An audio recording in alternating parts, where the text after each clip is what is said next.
Okay, check the answer to homework question. तो video lecture देखने वालों, वंस अगेन तुमको बोल रहा हूँ, ये वीडियो की रिकॉर्डिंग डायरेक्ट मेन एक्सप्लेनेशन से चालू हो रही है, लेकिन वीडियो रिकॉर्डिंग स्टार्ट होने के पहले बच्चों का मैंने टेकअप लिया था। आई मेड श्योर कि उन लोगों को आता है कि नहीं, उसके बाद ही आगे बढ़ रहा हूँ। तो तुम लोग भी है ना, यू मेक श्योर कि तुम लोग को पहले का सब आता है, उसके बाद ही नया वीडियो खोलो प्लीज। तो सी क्वेश्चन नंबर 6, इसमें क्या लिखा था, वो रिटायर हो रहा है 30 नवंबर 2025 को, है ना। आफ्टर कंप्लीटिंग सर्विस हो 28 साल 9 महीना। और कभी भी रिटायरमेंट का सम होता है ना, तो हम लोग ऐसा टाइमलाइन बना देते हैं, है ना। कभी रिटायर हुआ था 30, क्या था, 30 नवंबर था ना। तो 30 November is a retirement date. तो उसने खाली 8 ही महीना जॉब किया है, बाद में तो रिटायर हो गया। और रिटायरमेंट के बाद तो क्या मिलेगा उसको, पेंशन मिलेगा। तो उस एरिया में पेंशन आएगा। ओके। और फिर जब तक था तब तक भी उसकी सैलरी कोई कांस्टेंट नहीं थी, चेंज हुई थी। पहले उसकी सैलरी कितनी थी, 9,000 जून तक थी, बाद में 10,000 हो गई। तो मैंने इसको इधर ही प्लॉट करके रखा है, जून तक 9,000। तो जून तक कितने महीने हो गए, अप्रैल मई जून। सो 9,000 को मल्टीप्लाई बाय 3 मंथ्स, देखते हो इधर। एंड बाद में 10,000 हो गया, और बाद में 5 ही महीना काम किया ना, फिर तो छोड़ दिया उसने। 3 महीने का हिसाब तो इधर हो गया ना 9,000 से। अब रिमेनिंग 5 महीना उसकी पगार क्या थी, 10,000 पर मंथ। तो उसका टोटल बेसिक सैलरी आ गया 77,000। होमवर्क करने वालों का आया होगा आंसर। फिर अगला पॉइंट था D A, forming part of salary, मतलब इन टर्म्स। बट जो भी, अभी तो in terms not in terms सब टैक्सेबल है। 3,000 into how many months, 8 months, क्योंकि रिटायर हो गया था ना ये। तो ये 24,000 आ गया।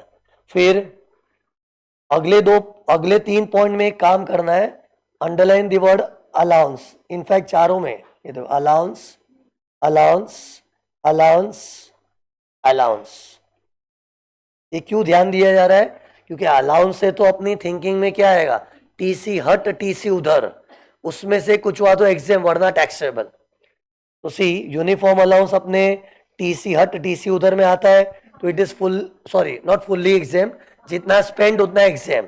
और कितना स्पेंड ब्रैकेट में दिया है, तो पहले तो इनर कॉलम में लिखेंगे 600 इंटू 8 महीना, और माइनस स्पेंड 2,000। और माइनस का तरह लिखना क्या है, प्रेजेंटेशन भी चेक करो, खाली आंसर मत देखो। लिखना क्या है, एग्जाम अंडर सेक्शन 1014, जितना स्पेंड उतना एग्जाम। फिर चिल्ड्रन एजुकेशन अलाउंस, इसका मैंने एक पर्टिकुलर स्टाइल बताया ना प्रेजेंटेशन का, डैश पर मंथ पर child into dash months into dash children.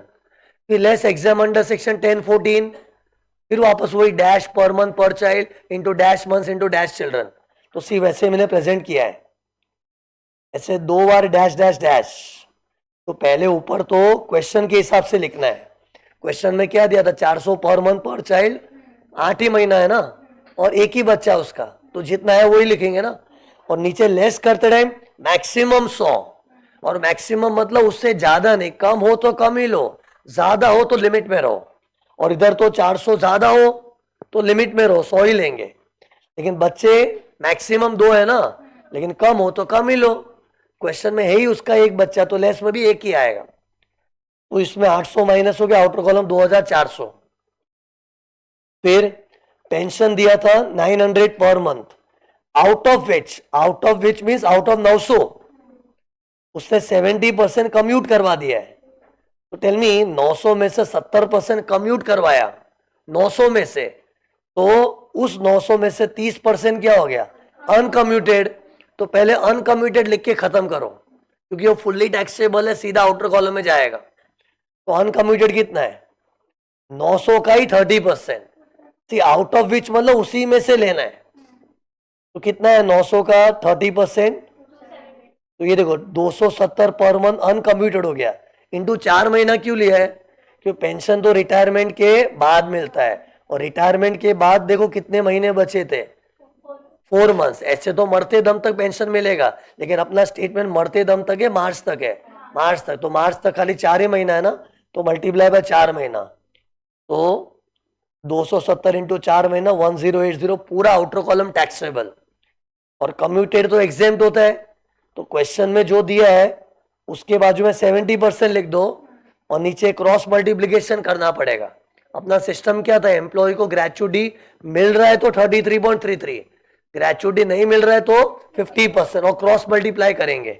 और इस सब में ग्रेचुटी था तो अपने को 33.33 लेना और एक क्रॉस मल्टीप्लीकेशन से होगा। 70% 1,40,000 तो 33.33 कितना, तो अपना ये 66,667 आएगा। Outer column 73,333। ओके, तो ये पेंशन था, ये नॉर्मल सम था, ये तो मैंने बहुत पहले होमवर्क देना था लेकिन छूट गया था। फिर ग्रेचुटी, ग्रेचुटी में चेक करो गवर्नमेंट एम्प्लॉय, पोगा एम्प्लॉय के अदर एम्प्लॉय। पोगा होगा तो लिखा होगा, पोगा होगा नहीं लिखा है तो अदर एम्प्लॉय, तो इसमें हाफ वाला फॉर्मूला लगेगा। तो सी पहले तो ग्रेचुटी इनर कॉलम में लिख दिया 2,90,000। फिर उसके फॉर्मूला के लिए मैंने वर्किंग नोट बनाई है। ये देखो वर्किंग नोट में फॉर्मूला क्या था, half into salary per month into number of years of service. और इधर सैलरी मतलब एवरेज लेना पड़ेगा। पोगा एम्प्लॉय में लेटेस्ट है बट इधर एवरेज आएगा। और एवरेज कैसे लेते हैं, रिटायरमेंट का महीना छोड़ दो, नवंबर में रिटायर हुआ है ना, तो रिटायरमेंट के महीना छोड़ के प्रीसीडिंग 10 मंथ्स। लीव सैलरी में क्या करते, रिटायरमेंट का मंथ भी लेते हैं, लेकिन ये ग्रेचुटी है तो रिटायरमेंट का मंथ छोड़ के। तो ये देखो मैंने वर्किंग कैसे किया है, नवंबर महीने को लिया है कि नहीं लिया है, नहीं लिया है, सीधा अक्टूबर से उल्टा गिनती चालू किया मैंने। उल्टा गिनती क्योंकि अपने को प्रीसीडिंग 10 मंथ्स लेने हैं। एंड फिर लाइन से सब मैंने बेसिक सैलरी लिख दी है ना। बेसिक भी उसका जून तक 9,000 था, बाद में 10,000 हो गया, और डीए तो उसका लगातार 3,000 ही है। फिर सबको ऐड करके डिवाइड बाय 10, और टर्नओवर कमीशन क्वेश्चन में था ही नहीं कि मैंने पहले ही बताया इतनी डिटेल वर्किंग नहीं भी बनाओगे चलेगा, लेकिन मेरा तो फर्ज बनता है बच्चों को सिखाते टाइम सिस्टमैटिकली बताऊं। तुम लोग शॉर्टकट मार सकते हो वर्किंग नोट में। तो अपना एवरेज कितना आ रहा है, 12,400। तो ये 12,400 सैलरी हो गया। और number of years of service fraction में दिया है तो रूल क्या था, पोगा राउंड ऑफ होगा, बट ही इज नॉट पोगा तो राउंड ऑफ नहीं होगा। तो इधर सर्विस उसकी एक्चुअली कितनी थी मालूम है, एक्चुअली तो 28 साल 9 महीना था, बट इग्नोर दी फ्रैक्शन, तो 28 साल ही लेना है अपने को। ओके, तो मल्टीप्लाई बाय 28, तो आंसर ही आ गया 1 2 3 विच इज लेस। पहला अमाउंट ही छोटा है तो ये एग्जाम्शन में लेस हो जाएगा। चेक करते हैं 173,600, आउटर कॉलम 116,400। फिर क्वेश्चन में लीव सैलरी दिया था, लीव सैलरी देखो 2,50,000 मिला था। चेक क्या करूंगा, एनकैश ड्यूरिंग द सर्विस क्या एनकैश ऑन रिटायरमेंट। मैं हमेशा क्या बोलता हूं, जैसा अपना चार्ट होता है ना वैसे सोचने का।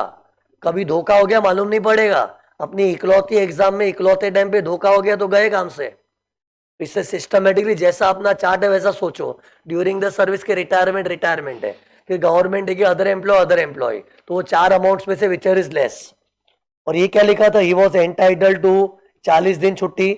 इतनी छुट्टी तो बॉस उसको अलाउ करता था, लेकिन गवर्नमेंट का रूल क्या है, मैक्सिमम 30 दिन, तो अपने 30 दिन से ही जाएंगे। लेकिन बाई चांस ऐसा लिखा होता कि उसका बॉस ही उसको 22 दिन छुट्टी देता है, 22 दिन तो 22 ही लो। गवर्नमेंट का रूल क्या है, मैक्सिमम 30, मैक्सिमम 30 मतलब 30 से ज्यादा नहीं लेना है, कम हो तो कम ही लो, ज्यादा हो तो लिमिट में रहो। ये ज्यादा है तो लिमिट में रहेंगे 30, बाई चांस से कम दिया होता तो कम ही लेते। और एक्चुअली अवेल्ड 300 दिन, अवेल्ड मतलब इतना छुट्टी उससे लिया है। फिर ऐसा तुमको आता है, लेकिन क्या है एक बार मुझे डिस्कस तो करना पड़ेगा। तो सी अपना 1 2 3 4 विच इज लेस। उल्टा देखो, लास्ट अमाउंट तो 25 लाख फिक्स्ड है, एक्चुअली उसको 2.5 लाख मिला है।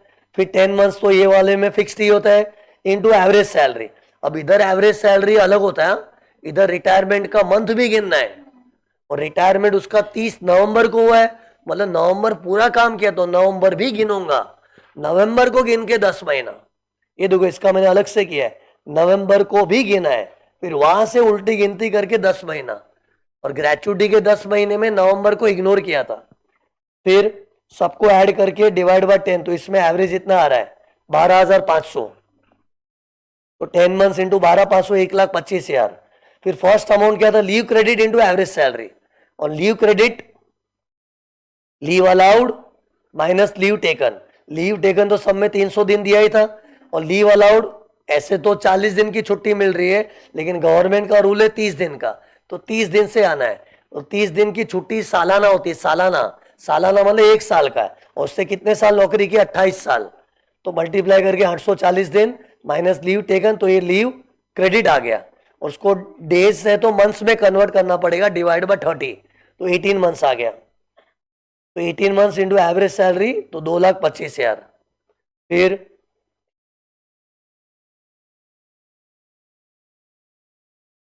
सॉरी 2,25,000 से क्या मुंह से 2,25,000 निकला ना?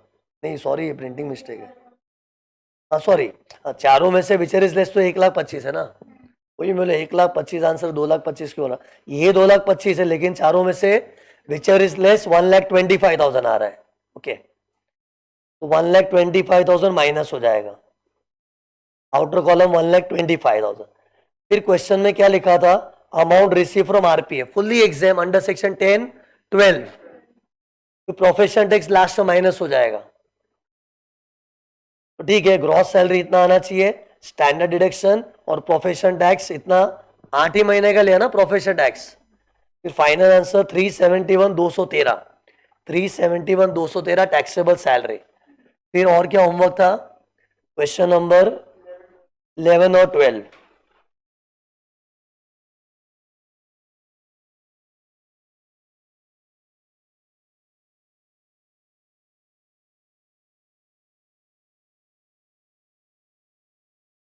पढ़ो क्या लिखा था? From the following details taxable income from salary as per old regime. See अभी तक मैंने इस चैप्टर में न्यू रिजीम हुआ तो क्या फर्क पड़ता है अभी तक बताया नहीं है, जल्द ही बताने वाला हूं। ये ओल्ड रिजीम के हिसाब से, और जो मैं तुमको बेसिक चीज सिखाता हूं पहले, वो ओल्ड रिजीम का ही सिखाता हूं। न्यू रिजीम का मैं तुमको लास्ट लास्ट में बताता हूं। अब देखो बेसिक सैलरी है ना, सी ओरिजिनली क्वेश्चन में कुछ और था, मैंने चेंज किया है। ओरिजिनल क्वेश्चन में बेसिक सैलरी अलग थी। एनीवेज ये वीडियो जो फ्यूचर डेट पे देखेंगे उन लोग को ये करेक्टेड अमाउंट ही मिलेगा, लेकिन जिन लोगों ने पहले वीडियो परचेस कर लिया, मतलब लेक्चर जब शूट हो रहा है उसके पहले, उन लोग को करेक्शन करना पड़ेगा। बाकी ठीक है, ये रिकॉर्डिंग तो आज से 3-4 महीने के बाद भी बच्चे देखने वाले हैं, उन लोग को तो करेक्टेड क्वेश्चंस मिलेंगे। तो इधर एक करेक्शंस था, तो जिन लोग के पास ऑलरेडी बेसिक सैलरी 50,000 लिखा हुआ उनको सोचना नहीं है। ये क्यों किया थोड़े टाइम में तुमको समझेगा।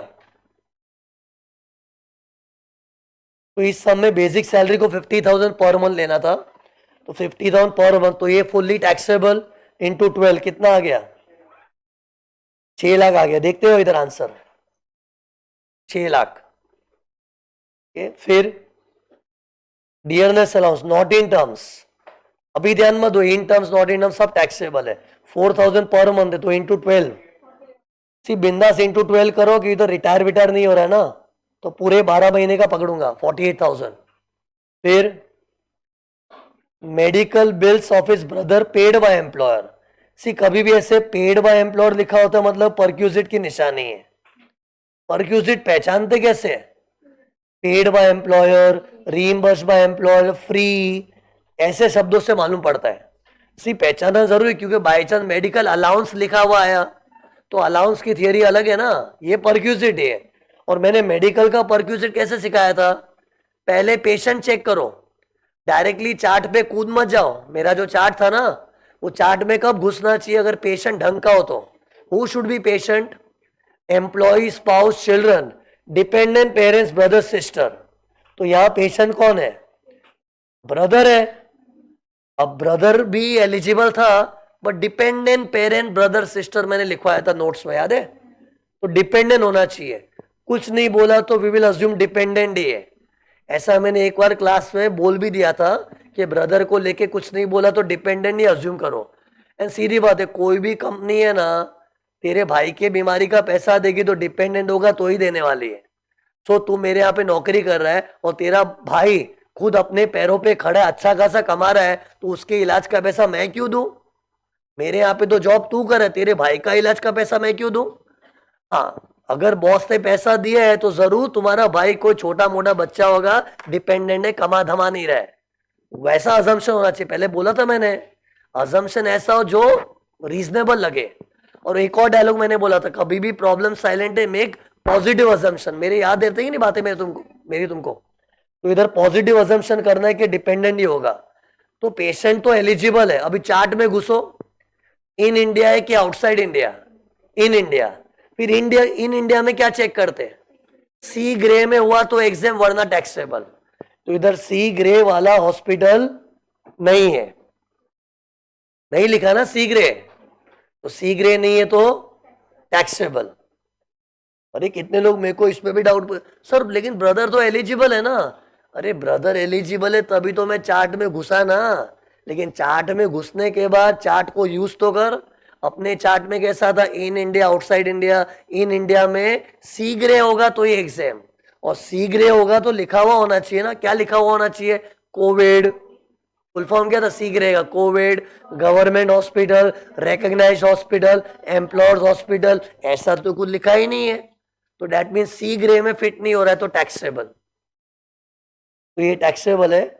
सी मुझे पता है जहां मेरे सामने जो बच्चे बैठे उन लोग ने सब राइट किया होगा, लेकिन क्या मैं क्या एक पूरे इंडिया में जितने लोग वीडियो वगैरह खरीद रहे हैं उनके लिए बता, तो मुझे हर चीज बोलनी पड़ रही है। तुमको आता है तो भी बोलना पड़ रहा है। आज अगर प्राइवेटली पढ़ा ठीक है ना, समझ गया भगा सकता हूँ। लेकिन क्या जो वीडियो लेक्चर देख रहे, क्या पता कोई पढ़ा के बैठा है कि ऐसे ही बैठ गया वीडियो खोल के, तो मुझे थोड़ा डिटेल में बोलना पड़ रहा है। ओके, तो ये फुल्ली टैक्सेबल है because doesn't fit in C grey. तो इसका क्या डैश आएगा क्या? अमाउंट, अमाउंट देख लो, सॉल्यूशन देखो ये। फिर लीव ट्रैवल, लीव ट्रैवल में चेक करना पड़ता जर्नी प्लेन से कि अदर मोड। प्लेन हुआ तो इकोनॉमी क्लास जिंदाबाद, प्लेन नहीं है तो first class AC rail fair को फर्स्ट प्रायोरिटी देंगे, वो ना मिले तो आरपीटी। तो टेल मी, इधर प्लेन वेन तो लिखा नहीं है। अब प्लेन नहीं लिखा है तो प्लेन नहीं होगा ना। और वैसे भी लिखा है वो गाड़ी से गया था देखो, तो ये प्लेन है क्या? Other mode, other mode. और अदर मोड में अपना फर्स्ट प्रायोरिटी है first class AC rail fair.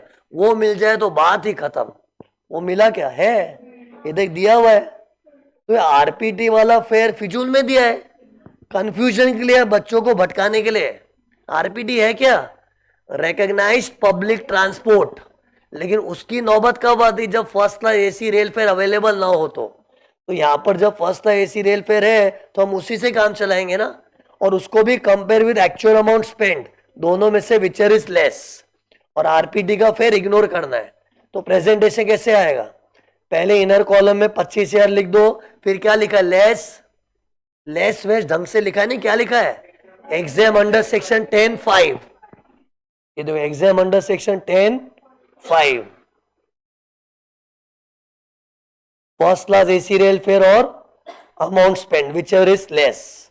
तो आउटर कॉलम में 5,000 आ गया। और आरपीटी वाला फेयर गोली मारो उसको, फालतू में दिया है। फिर गैस बिल्स, एक काम करो ना, ये कुछ चीजों को मैं अंडरलाइन करो तुम लोग भी।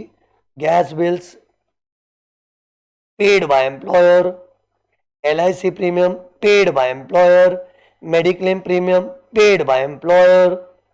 फिर फ्री, फ्री तीन शब्दों से खुल्लम खुल्ला मालूम पड़ता है परक्यूजिट है। फिर परक्यूजिट की थियरी चालू करो। तो सी पहले देखो, gas bills paid by employer, पता है कैसे सोचना चाहिए? देखो सर ने तरह तरह के परक्यूजिट्स का हमको सिखाया, ये gas bills paid by employer का कुछ सिखाया नहीं। तो इतना याद रखना, जो परक्यूजिट की मैंने तुमको क्लास में चर्चा नहीं की, अचानक सम में दिख गया तो टैक्सेबल। जो सिखाने लायक होगा ना, जिसपे कुछ एग्जाम भी होता है, तो ऑब्वियसली मैंने पढ़ाया होगा ना। और वैसे भी अपना परक्यूजिट तो खत्म होने के ऊपर आ गया है, खाली एक ही चीज तो बचा है अपना परक्यूजिट, मालूम है ना? ये ट्रांसफर ऑफ मूवेबल एसेट, तो उसके अलावा सब तो खत्म हो गया है। तो बताओ मैंने कहीं पर भी वो गैस बिल्स का कुछ पढ़ा है? नहीं। तो ये देखो इधर कोने में लिख के भी रखा है, all other perquisites are taxable. कुछ भी ऐसा सब में दिख जाए ना, घबराना मत, जो मैंने नहीं सीखा है वो टैक्सेबल। ओके, तो ये गैस बिल्स का क्या करना है? टैक्सेबल। तो टैक्सेबल है तो डैश के अमाउंट, अमाउंट कितना था? अमाउंट 12,000। फिर अगला पॉइंट देखना, LIC premium paid by employer. फिर वही बात, एक बार तो मन भटकेगा, यार LIC प्रीमियम ऐसा तो कुछ सर पढ़ा है नहीं, पर सर ने जो नहीं पढ़ा टैक्सेबल होता है ना यार, और इसको क्यों टैक्स आ रहे हैं हम? बेनिफिट है। अरे भाई तेरा लाइफ इंश्योरेंस है, तेरी जिंदगी का इंश्योरेंस, प्रीमियम कौन भर रहा है? तेरा बॉस। मजा आया ना? एंड वेयर देयर इज मजा देयर इज सजा। सजा मतलब टैक्सेबल, तो ये टैक्सेबल ही है। सी क्वेश्चन में जानबूझ के लोग क्या टेढ़ी मेढ़ी चीज दे देते, और अपने को एकदम फॉर्म रहना चाहिए, जो मैंने सिखाया ना उसके बाहर से कुछ भी दिखा टैक्सेबल, तो इसको भी टैक्सेबल है ना। टैक्सेबल का मतलब गवर्नमेंट इस पे भी टैक्स मार रही है। कितने लोगों को ये भी हजम नहीं होता, सर ये तो LIC प्रीमियम भरा है ना। कौन भरा है? तेरा है। भरा कौन? तेरा बॉस। तेरी तो निकल पड़ी ना, तो तेरे को बेनिफिट मिला, जहां बेनिफिट है उस पे टैक्स भी तो आता है ना। ठीक है, इस बेनिफिट में तेरी जेब में कुछ नहीं गया, लेकिन तेरा खर्चा तो बचा, तेरे लिए बॉस पैसा दे रहा है। फिर अगला पॉइंट क्या था? मेडिक्लेम पेड बाय, हाँ ये तो एग्जेम्प्ट है। मैंने किधर पढ़ाया था? अपने मेडिकल के चार्ट में, ये देख नीचे था फुल्ली एग्जेम, और ये फुल्ली एग्जेम्प्ट है तो अमाउंट आएगा कि डैश डैश, ये देखो कैसे लिखा है मैंने। फिर अगला point, gift in cash. Gift का रूल क्या था? काइंड में हुआ तो एग्जेम, या वाउचर मिला तो एग्जेम अप टू 5,000, लेकिन ये तो रोकड़ा गिफ्ट मिला है तो टैक्सेबल, पूरा साथ टैक्सेबल। ही देखो 7,000 है ना। फिर free use of car for partly office partly private. जैसे ही क्वेश्चन में कार आता है ना, मेरा वो डायलॉग याद करो, कार में 4, चौथे में फिर 4, ऐसे ही पढ़ा था मैंने। तो पहले कार में 4 में कौन सा वाला है? कार में 4 केस क्या थे? Fully office, office to residence, fully private, partly partly. तो ये कौन सा वाला है? Partly partly. फिर मैंने क्या बोलता हूं, कार में 4 और चौथे में फिर 4, इसमें और 4 वेराइटी है। एक काम करो, दिखा दिखा के बताता हूँ, क्या पता किसी को याद होगा नहीं होगा, तकलीफ हो जाएगी मेरे को यार। तो ये कार के अंदर ढूंढ के बताओ ये कौन सा केस है? इधर गया कार भाई। तो ये वाला केस है ना, पार्टली ऑफिस पार्टली प्राइवेट। अब इसमें अपने को क्या चेक करना है? पहले गाड़ी किसकी है वो देखो।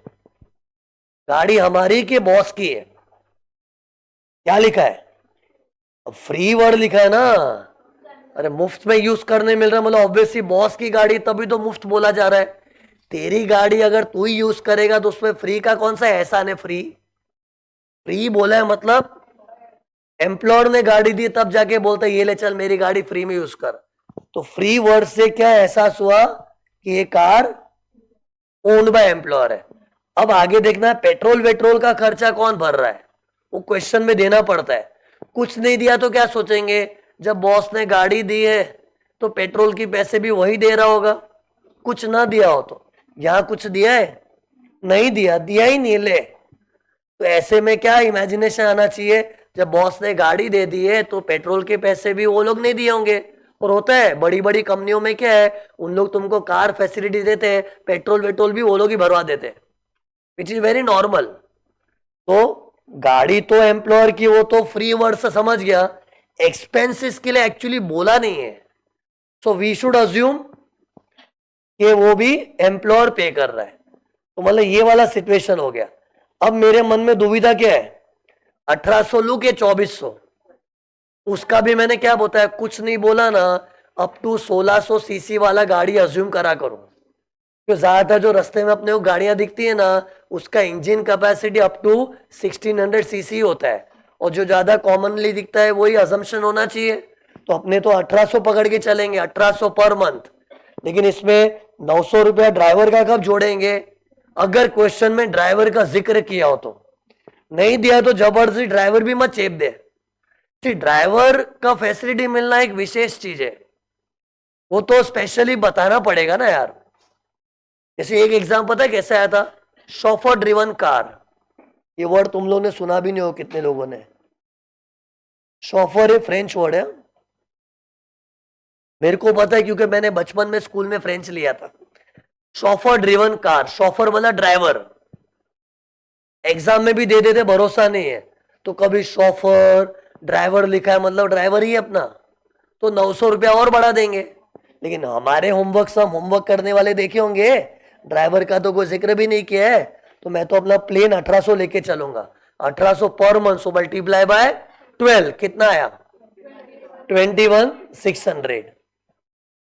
एनीवे, सब मैं क्लास में डिस्कस करके गया था, लेकिन मैं कभी अज्यूम नहीं करता हूं कि तुमको मेरी बातें याद होगी। नया दिन नए से पढ़ाओ।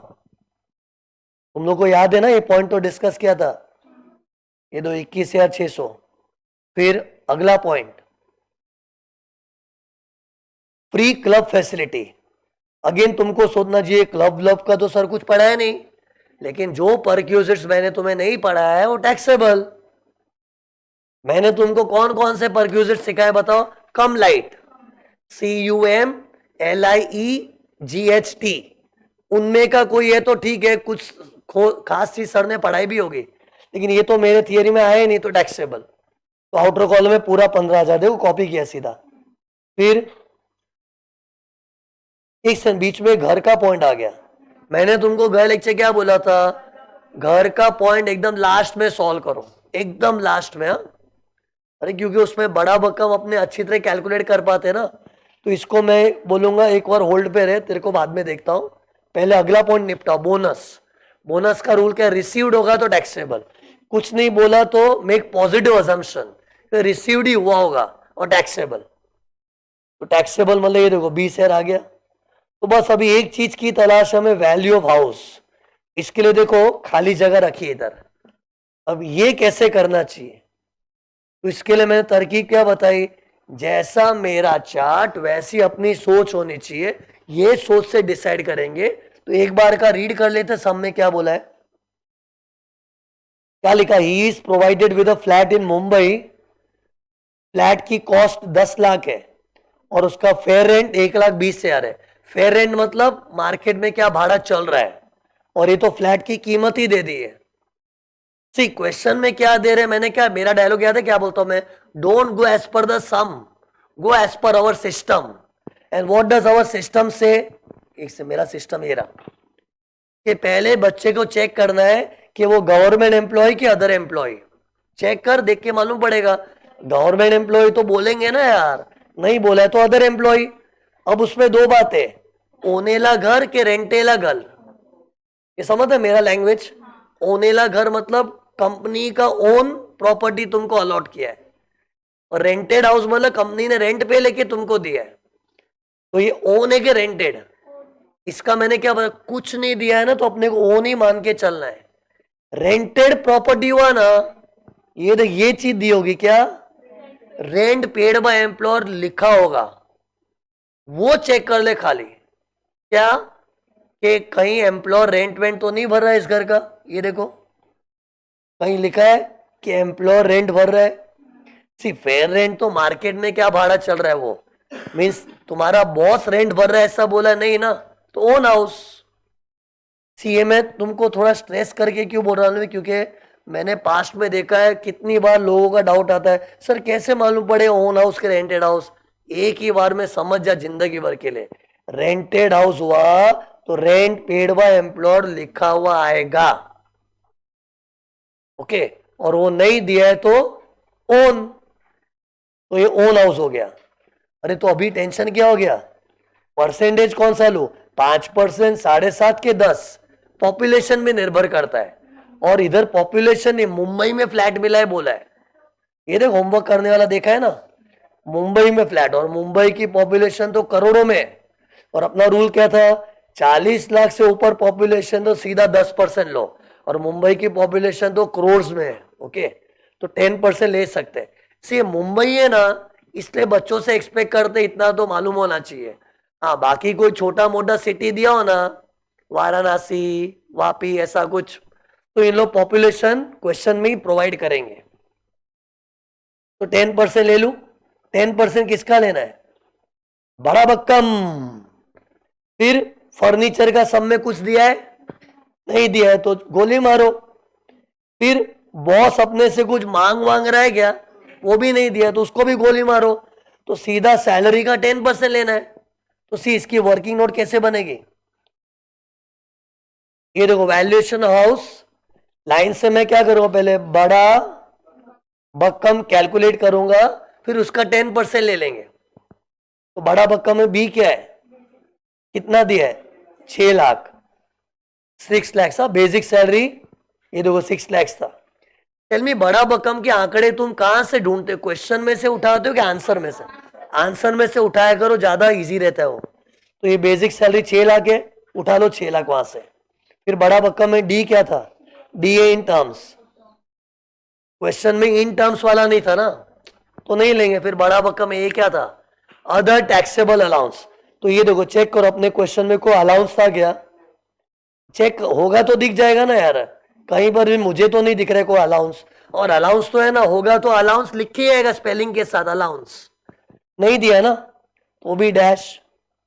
सी एग्जाम में ये सब चीज नहीं होती ना, नहीं लिखते चलता है, लेकिन मेरे को सिस्टमेटिकली बताना पड़ेगा ताकि क्या है, अपना सोचने का तरीका सही बने। फिर बड़ा भक्कम में बी क्या था, बोनस, बोनस था क्वेश्चन में, ये देखो 20,000। फिर बड़ा भक्कम में सी, सी क्या था, कमीशन क्वेश्चन में नहीं था। हाँ, अब जो बड़ा भक्कम का एम है ना, ये थोड़ा केयरफुली किया करो। अपने क्या घाई घाई में देखेंगे लगे या नहीं है, लेकिन कुछ छुपा रुस्तम मिल जाता है। छुपा रुस्तम मतलब कोई छुपा हुआ रहता है, अपने को स्ट्राइक नहीं होता, थोड़ा केयरफुली देखो। तो टेल मी बड़ा भक्कम का एम है क्या, कुछ भी मॉनेटरी फॉर्म में मिलाओ बट परक्यूजिट्स नहीं लेना है। परक्यूजिट्स को छोड़ के कुछ भी वो ले लेंगे। और इसके लिए बेस्ट पता है क्या करना चाहिए, एक एक आइटम ढूंढ लेना, होगा तो मिल जाएगा। इतना ही तो अपना आंसर है, बेसिक सैलरी तो ले ही चुका, तो जाने दे। डीए का बात हो चुका है। फिर ये अगला पॉइंट क्या है, medical bills paid by employee, perquisite लेने की मनाही है। बड़ा भक्कम में परक्यूजिट नहीं आता ना। फिर लीव ट्रायल भी परक्यूजिट है, परक्यूजिट लेने की मनाही है। Gas bills paid by employer भी परक्यूजिट है, वो लेना मना है। LIC premium paid by employer, वो भी परक्यूजिट लेना मना है। मेडिक्लेम पेड बाय एम्प्लॉयर, वो भी परक्यूजिट मना है। अरे काट रहा हूं, मतलब बड़ा भक्कम एम मतलब परक्यूजिट्स के अलावा कुछ और हो तो, वैसा कुछ हो तो बात बने। ज्यादातर मिलता नहीं है, लेकिन केयरफुली सर्च करना अपना ड्यूटी है ना, तो कुछ दिखा नहीं। और गिफ्ट भी परक्यूजिट है, वो भी नहीं लेना है। बड़ा भक्कम में परक्यूजिट्स को भूल के भी ले मत लेना। फिर फ्री यूज ऑफ कार्ड भी परक्यूजिट है, फ्री क्लब भी परक्यूजिट है, नहीं लेना है। हाँ बोनस परक्यूजिट नहीं है, लेकिन वो तो ले चुका ना बड़ा भक्कम के बी में, खत्म। ऐसा पूरा स्टेटमेंट में तलाशी लो, और जब लगे ना कुछ नहीं मिला तो बड़ा भक्कम का एम डैश कर दो। तो ये देखो मैंने डैश कर दिया है। फिर टोटल क्या आया, 6,20,000, उसका 10%, 10% क्योंकि पॉपुलेशन 40 लाख से ज्यादा है, बराबर ना, तो 62,000 आ गया। फर्नीचर के बारे में कुछ दिया ही नहीं है, तो जबरदस्ती चिपका मत दो फर्नीचर, तो 62,000 इधर आ गया, ये देखो। फिर gross salary 8,15,600, standard deduction 50,000, final answer ये आ गया। ओके, फिर अगला क्वेश्चन देखो, क्वेश्चन नंबर 12 भी होमवर्क है।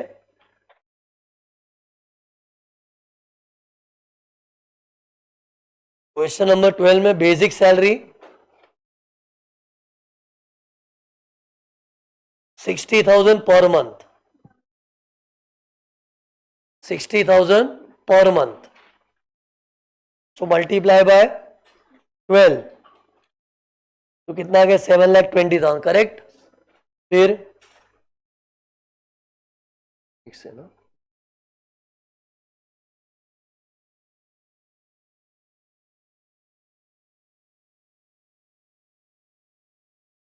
हाँ इधर गया। फिर व्हाट अबाउट बोनस डिक्लेयर्ड,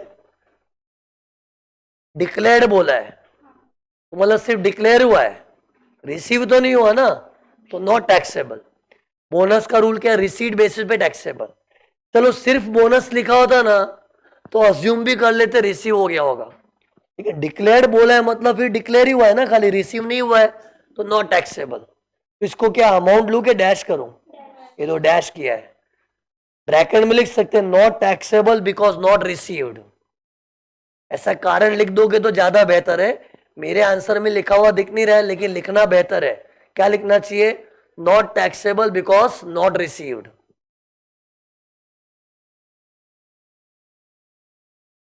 फिर reimbursement of medical bills for the treatment in Canada, foreign exchange permitted by RBI. Tell me, medical का परक्यूजिट है ना, और परक्यूजिट दिया है तो मेडिकल में क्या, पहले तो पेशेंट चेक करो. पेशेंट ढंग का होना चाहिए, employee, spouse, children, dependent, parent, brother, sister.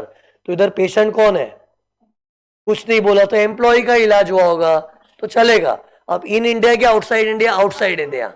फिर उसमें 3 चीज थी, ट्रीटमेंट, स्टे, ट्रैवल. ट्रीटमेंट और stay to the extent permitted by RBI. और इधर तो क्या है, ट्रीटमेंट का अमाउंट दिया है बस.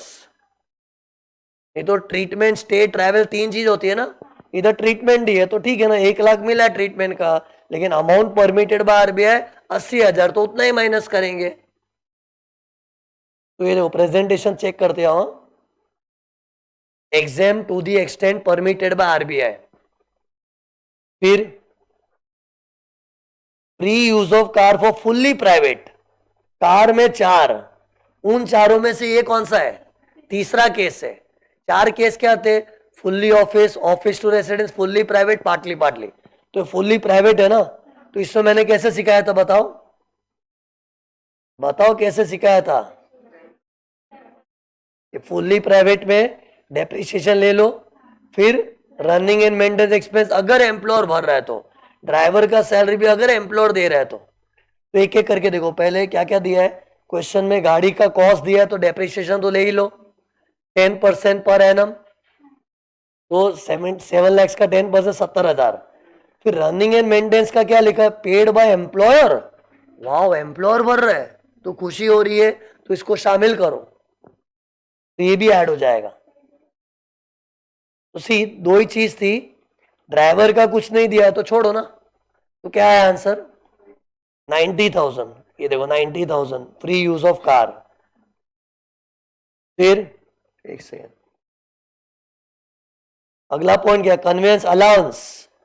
अलाउंस दिया मतलब टीसी हट, टीसी उधर, और ये टीसी उधर का सी है, जितना स्पेंड उतना एग्जाम.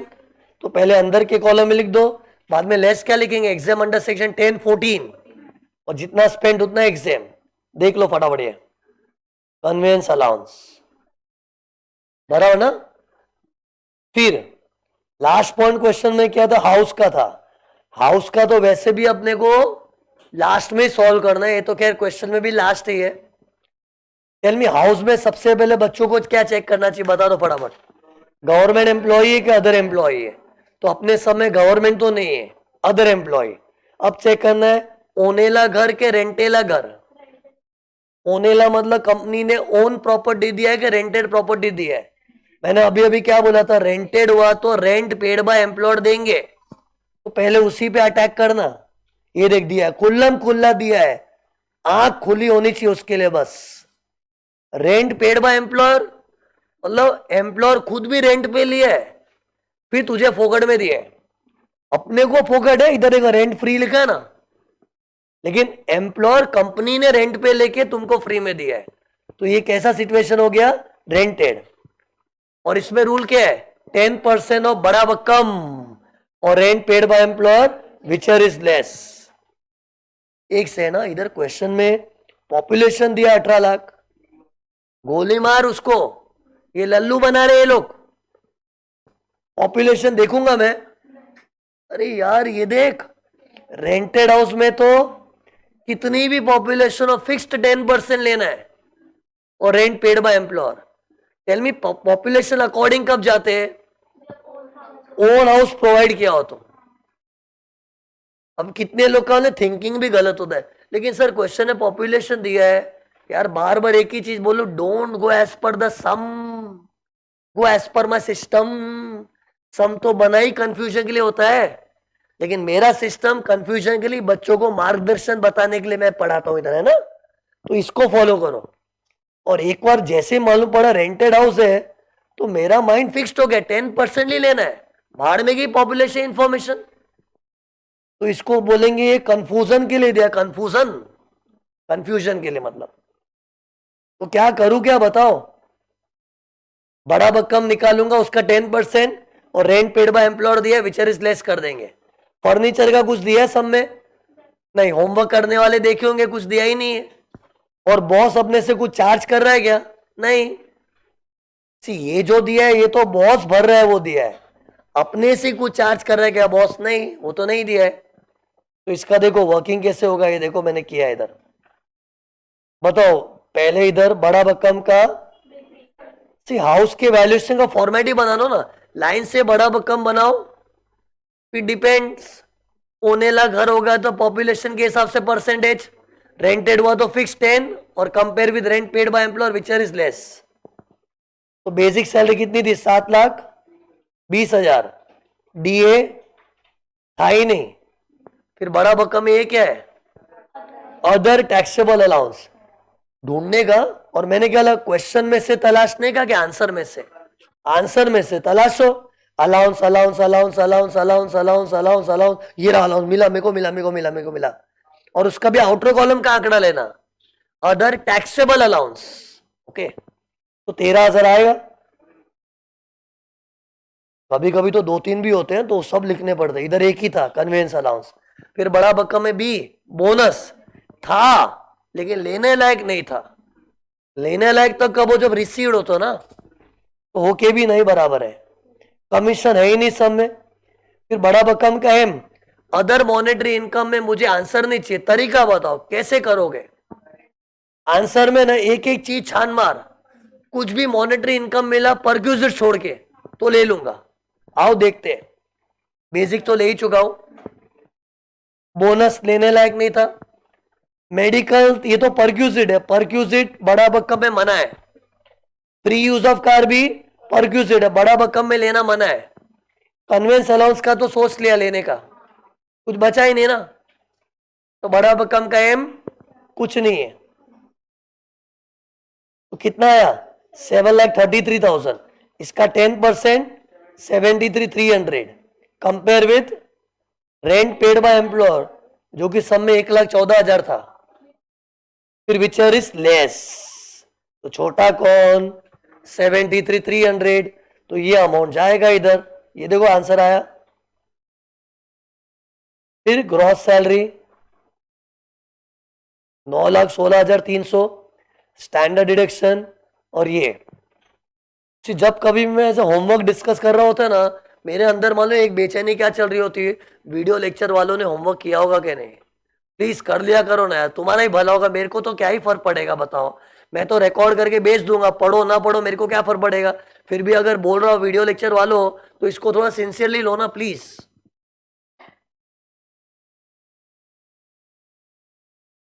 क्वेश्चन नंबर 15, आओ मिलके सॉल्व करें।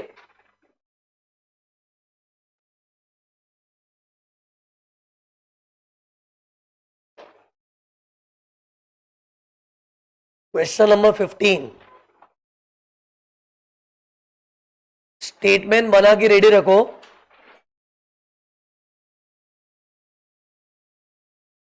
ये देखो मेरा तो रेडी है, फटफट रेडी कर दो।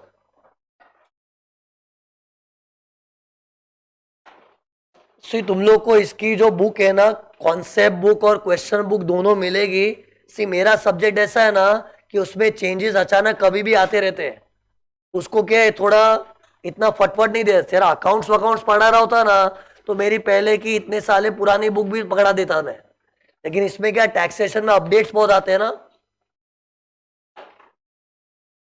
तो जब तक बुक नहीं आ रही है ना, तुम लोग को जो वीडियो लेक्चर वाले उनको पीडीएफ दिया उससे काम चलाओ, but soon it will come, trust me.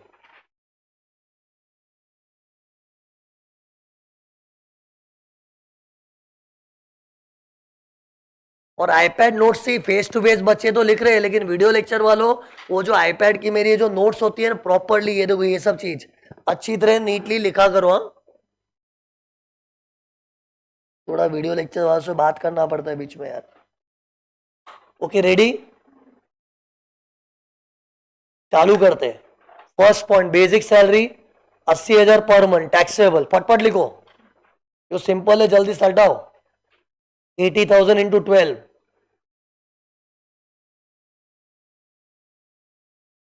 मैंने तो लिख दिया 9,60,000।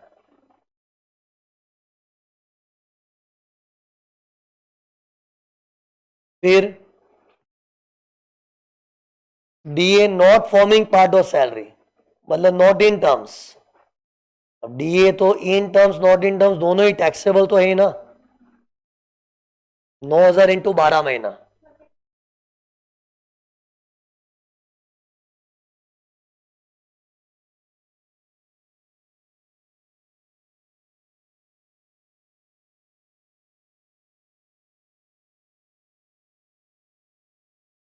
फिर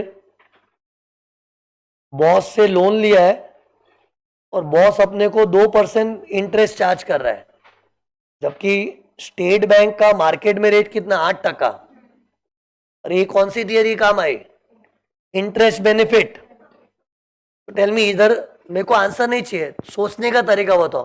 पहले बच्चा क्या देखेगा, लोन का अमाउंट, क्योंकि अगर लोन का अमाउंट ही 20,000 है तो एग्जाम, तो अपने कैलकुलेशन में घुसो ही मत, सीधा ऐसा लिख दो इंटरेस्ट बेनिफिट डैश।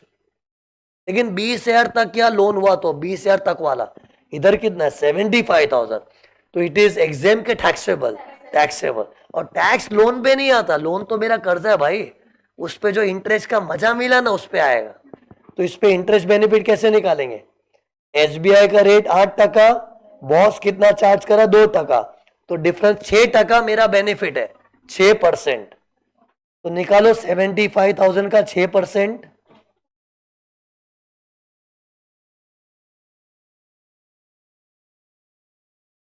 4,500।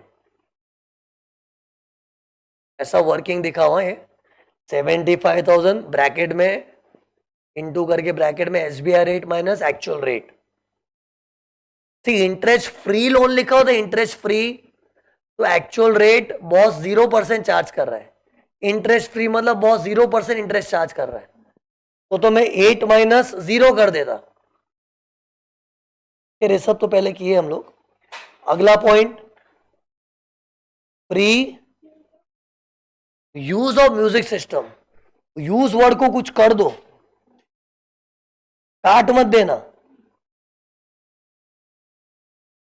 अरे यूज वर्ड को देख के कुछ हुआ कि नहीं, अरे बच्चे लोग माने क्या गड़बड़ करते, यूज और ट्रांसफर की थियरी को मिक्स कर देते हैं, और लफड़ा ज्यादा क्यों होता है, मेरी थियरी में दोनों का चार्ट भी एक सरीका दिख रहा है, चार्ट का ढांचा, अंदर का मसाला अलग है, बताया था ना अभी। तो टेल मी, इधर यूज है कि ट्रांसफर है, यूज है, तो यूज में कैसा था याद कर, अभी क्या भरोसा याद होगा कि देख देख के बताओ, देख लो। कंप्यूटर यूज करने मिला तो एग्जाम, गाड़ी है तो कार में 4, अदर एसेट्स है तो डेप्रिसिएशन हायर चार्जेस, तो ये क्या दिया क्वेश्चन में, म्यूजिक सिस्टम है ना, तो अदर एसेट्स हो गया, तो टैक्सेबल अमाउंट विल बी, या डेप्रिसिएशन है हायर चार्जेस। हायर चार्जेस तो क्या है, बॉस ने हायर करके देखो म्यूजिक सिस्टम दिया होगा, तो ऐसा बोला हायर करके दिया है, कुछ नहीं बोला ना, तो इसका सीधा डेप्रिसिएशन पकड़ लो। 60,000 का 10%, 6,000। और पता है डेप्रिसिएशन ही टैक्सेबल अमाउंट बन रहा है। सी मैं क्या बोलना चाह रहा हूं समझ, अभी जो पढ़ा था थियरी ट्रांसफर वाली, ट्रांसफर उसमें तो डेप्रिसिएशन काट काट के डब्ल्यूडीवी बनता है, फिर WDV minus sale price taxable बनता है, इसमें तो डेप्रिसिएशन ही टैक्सेबल बन गया, क्यों, तुझे यूज का मजा आ रहा है, तो यूज का मजा मतलब डेप्रिसिएशन का मजा। सी डेप्रिसिएशन तो बॉस का नुकसान है, लेकिन employers cost is your benefit, बोला था डायलॉग मैंने वो। तो इसमें डेप्रिसिएशन ले लो, 60,000 का 10% कितना हुआ, 6,000, ब्रैकेट में दिखा वैसे। यही ट्रांसफर होता है ना, तो हम लोग डेप्रिसिएशन काट काट के डब्ल्यूडीवी निकालते हैं, फिर कंपेयर विद सेल प्राइस उसको टैक्स आते हैं। ये तो यूज है ना, तो डेप्रिसिएशन ही टैक्सेबल हो जाएगा।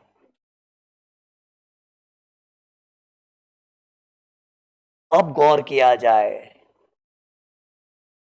अब आया अपना पॉइंट जिसके लिए सम हो रहा है, क्या लिखा है, sale of washing machine. Sale word को कुछ कर दो, काट मत देना। सेल मतलब तेरे को यूज करने दिया है कि बेच ही दिया, बेच ही दिया, और बेचने में मजा क्या आता है, बॉस लोग है ना अपने को सस्ते में बेचते हैं कि बॉस अमीर है ना, हम तो बेचारे कर्मचारी एम्प्लॉय लोग, तो बॉस लोग अपने को अक्सर सस्ते में बेचते हैं। इधर क्या लिखा है, एक वॉशिंग मशीन थी, बॉस ने भी क्या सोचा, वॉशिंग मशीन बहुत घिस लिया मैंने, एम्प्लॉय को बेच देता हूं। कितना कॉस्ट था उसका, 20,000।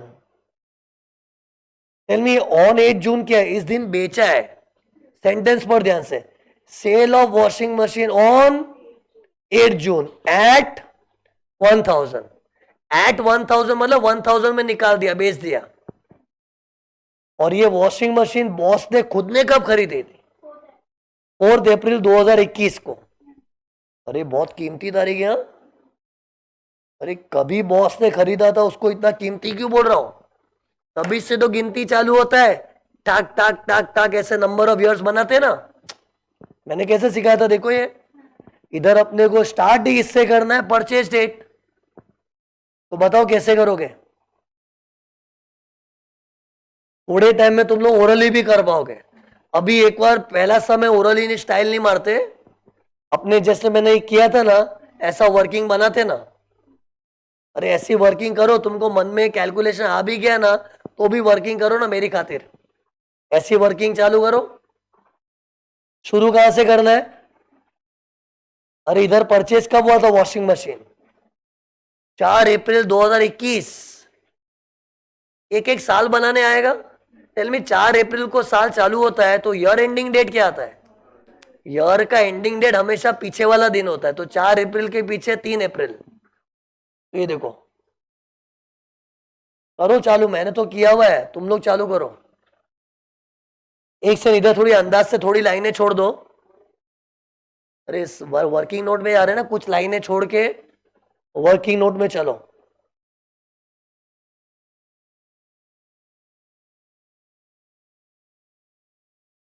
ये देख, पहला साल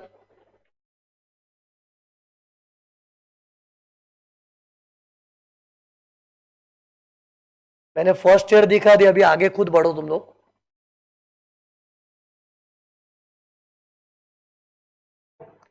4 अप्रैल 2021 से 3 अप्रैल 2022, एक साल हो गया। फिर अगला साल कैसे आएगा, 4 अप्रैल, तब 4 अप्रैल से 3 अप्रैल ही आएगा, लेकिन पहले 21-22 था, तो अभी 22-23। अरे ऐसे ईयर बनाते ही मत जाओ, किस पे नजर रखनी है, देखो डेट ऑफ सेल पे निगरानी रखना। जैसे ही 8 जून 2025 करीब आएगा ना, रुक जाना वो टाइम। 8 जून 2025 क्या है, दिस इज द दिन व्हेन बॉस ने तेरे को वॉशिंग मशीन बेची थी, ये देख लिखा था इधर।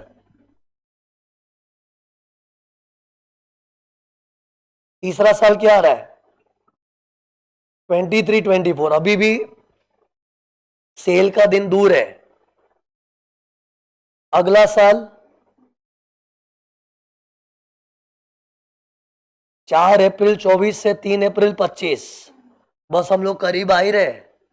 टेल मी इधर किधर रुका मैं, 3 अप्रैल 25 पे रुका, 3 अप्रैल आया अभी भी, और हमने सामान कब बेचा उसको, 8 जून, तो बस आने ही वाला है। तो ये देखो अगला साल 25-26, देखो एग्जैक्ट इधर बैठ रहा है। तो टेल मी ये साल पूरा है कि अधूरा है, अधूरा है, और अधूरे साल को नहीं लेना है। इससे देखो मैंने इसको चौकड़ी मारा है, चौकड़ी मारा मतलब इसको लेने का नहीं, इनकम्प्लीट ईयर को लेने का नहीं। तो कंप्लीट ईयर्स कितने हो गए, 1 2 3 4, ले कोइंसिडेंटली मेरे एग्जाम्पल में भी वही था, रट मत लेना 4 ही आएगा। ये तो मैंने जो एग्जाम्पल लिया था थोड़ी देर पहले, उधर भी इतना ही आया था। टेल मी अभी इसका करेंगे क्या, 4 साल का डेप्रिसिएशन घटाना है। अब मेरे दिमाग में पता है क्या कंफ्यूजन है, 50% लू, 20% लू के 10% लू। अपने क्वेश्चन में आइटम क्या है, कंप्यूटर, गाड़ी के अदर एसेट्स है, अदर एसेट वॉशिंग मशीन है ना, तो अदर एसेट में तो 10% और स्ट्रेट लाइन तो और भी सिंपल हो गया, एक साल को जो अमाउंट आया हर साल वही रहेगा। तो बताओ एक साल का डेप्रिसिएशन कितना बन रहा है? पहले साल में तो कॉस्ट भी आएगा ना, ओरिजिनल कॉस्ट थी 20,000 और परसेंटेज क्या लूंगा? 10%। तुम लोग समझ रहे हो मैं ये नॉलेज यूज कर रहा हूं? तो टेल मी 20,000 का 10% कितना हो गया? 2,000। और चारों साल 2,000 रहेगा, 2,000 2,000 2,000 2,000, स्ट्रेट लाइन मेथड है ना। तो आंसर क्या है बताओ?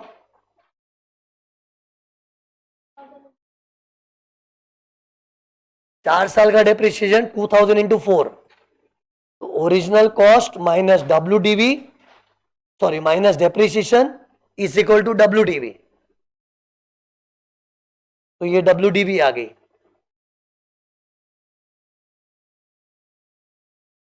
ठीक, क्लास में ना आंसर निकालने का एक्साइटमेंट रहता, सुनो एक बात सुनो मेरी, क्लास में आंसर निकालने का एक्साइटमेंट रहता है ना, तो हम लोग नोट्स बिगाड़ देते बहुत बार। नोट्स ना बिगड़े, तो मैं भी जब स्टूडेंट था, मुझे था, मैं और मेरा फ्रेंड है ना, हम लोग सीए फाउंडेशन की क्लास करते थे ना, बहुत पुराने सालों की बात है। हम लोग को मैथ्स में ऐसा क्रेज रहता था, पहले हम लोग निकाले, पहले हम लोग निकालेंगे। तो वो जनरली स्टूडेंट में रहता है, लेकिन नोट्स नहीं बिगड़ने चाहिए। तो बहुत बार क्या अभी अपने मस्त कर रहे, लेकिन 4-5 महीने का खुद को ही नहीं समझता ये क्या लिखा था मैंने। इससे नोट्स नहीं बिगड़नी चाहिए, ध्यान रखो। तो डब्ल्यू आ गई, अब क्या करूं? अरे मतलब 12,000 उस मशीन की अभी वैल्यू है, बॉस ने अपने को कितने बेची? केवल 1,000 में। वाह, निकल पड़ी। अरे वॉशिंग मशीन की डब्ल्यू कितनी है? 12,000। और अपने को बॉस ने दिया 1,000 में, तो अपने को तो 11,000 का फायदा हो गया ना। तो 11,000 का मजा, that will be subject to सजा। फॉर्मूला सिंपल है, डब्ल्यू माइनस सेल प्राइस, ये फॉर्मूला फिक्स्ड है इसका।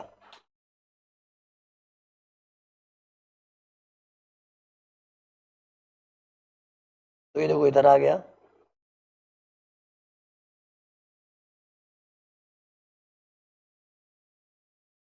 ये अमाउंट निकाला है मेहनत से हमने।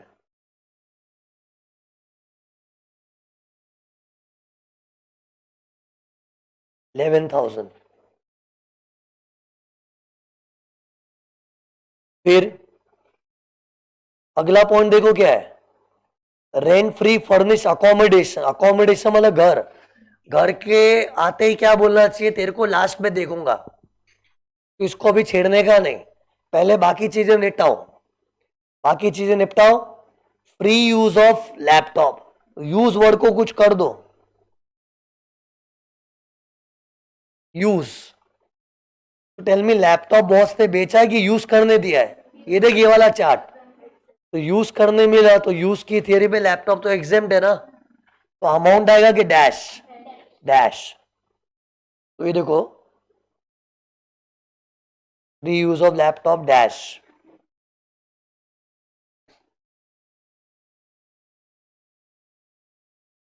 ब्रैकेट में लिखना एग्जेम्प्ट।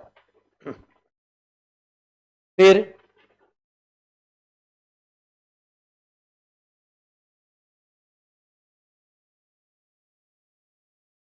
मेरी तरह तुम लोग भी हाईलाइट करोगे नहीं जो कर रहा हूं मैं। अगले पॉइंट में देखो क्या है, फ्री यूज ऑफ कार। वापिस से एक काम करो, सर्कल दी वर्ड यूज। अरे इंपॉर्टेंट है, अगर गाड़ी बेच दी होती तो?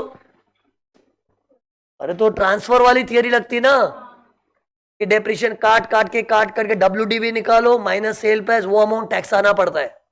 अगर बेची होती तो इधर बेचेगी यूज करने में लिए, यूज तो इधर अपना वो डायलॉग, कार में 4, चौथे में फिर 4। तो कार के 4 में से कौन सा केस है?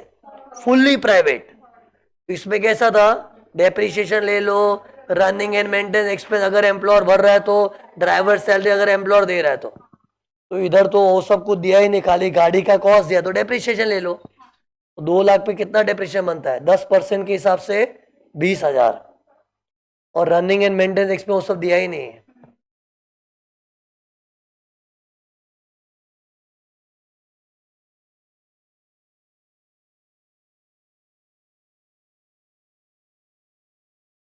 सब हो गया।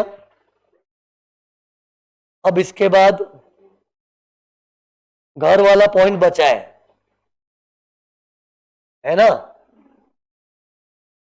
टेल मी, अभी घर के आते ही मेरा मगज कैसा चलना चाहिए बताओ। एक बार रीड करो फिर दिमाग लड़ाना। Rent free furnished accommodation in a place having population 20 lakh, cost of furniture 1 lakh. तो मेरे को बताओ मैं कैसे सोचूं, प्लीज मेरे को बताओ ना, मुझे पता आ गया तो भी बताओ मेरी खातिर। पहले गवर्नमेंट एम्प्लॉय अदर एम्प्लॉय वो देखेंगे, सम से मत जा, ये चार्ट से जा। तो गवर्नमेंट एम्प्लॉय तो नहीं दिख रहा, तो अदर एम्प्लॉय। अब चेक करना है ओनेला घर के रेंटेला घर। रेंटेड हाउस हुआ तो क्या बोला मैंने, rent by paid by employer लिखा हुआ रहेगा। चेक कर कहीं अपने क्वेश्चन में रेंट पेड बाय एम्प्लॉयर दिया है क्या, नहीं ऐसा तो कुछ लिखा ही नहीं है। तो डेट मीन्स ये ओन हाउस वाली थियरी है। अब इधर तो पॉपुलेशन के हिसाब से परसेंटेज सिलेक्ट होगा।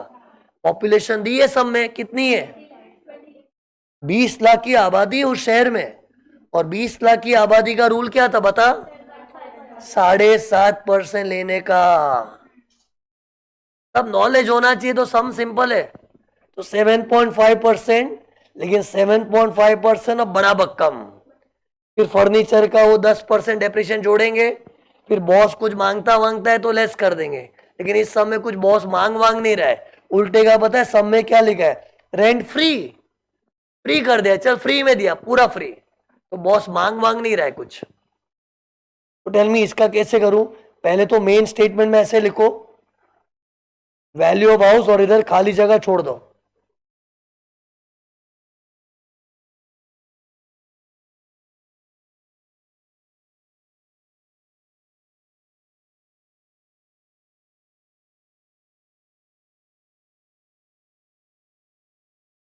नोट नंबर 2, नोट 1 में तो वॉशिंग मशीन का ट्रांसफर ऑफ वॉशिंग मशीन का किया ना हमने। हाउस वैल्यूएशन, इसका फॉर्मेट ही फिक्स बना लो ना, बड़ा बक्कम पहले करना है बस। अरे ये देखो नोट नंबर 2,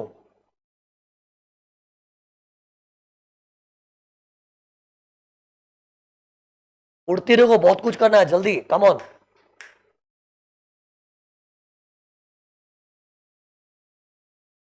पहले क्या आएगा, बेसिक सैलरी। ढूंढ है क्या, वो तो होता ही है। कहां से ढूंढने का, क्वेश्चन में से कि आंसर में से, आंसर में से। हमने जो स्टेटमेंट बनाया ना, ये देखो, तो बेसिक कितना है, 9,60,000। ये देखो बेसिक सैलरी 9,60,000।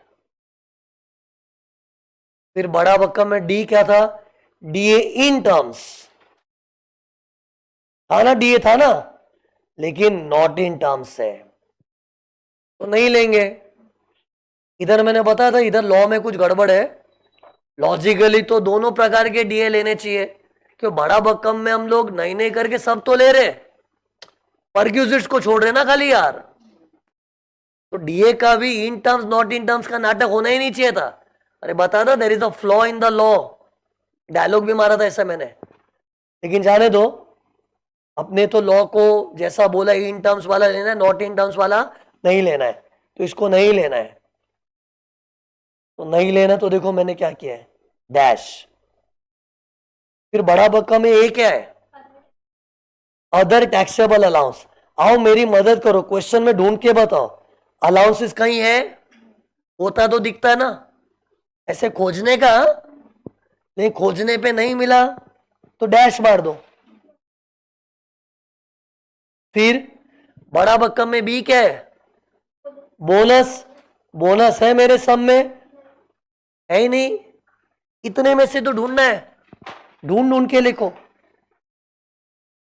कमीशन भी नहीं है। अदर मॉनिटरी इनकम को हल्के में मत लेना। कैसे करना चाहिए बता मेरे को, एक एक वस्तु को छान मार, परक्यूजिट्स को छोड़ के कुछ मिले तो ले ले।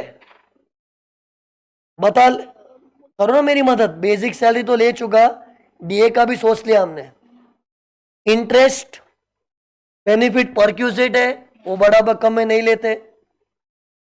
Free use of music system perquisite बड़ा बक्कम में नहीं लेते। ट्रांसफर ऑफ वॉशिंग मशीन भी परक्यूजिट में बड़ा बक्कम में नहीं लेते।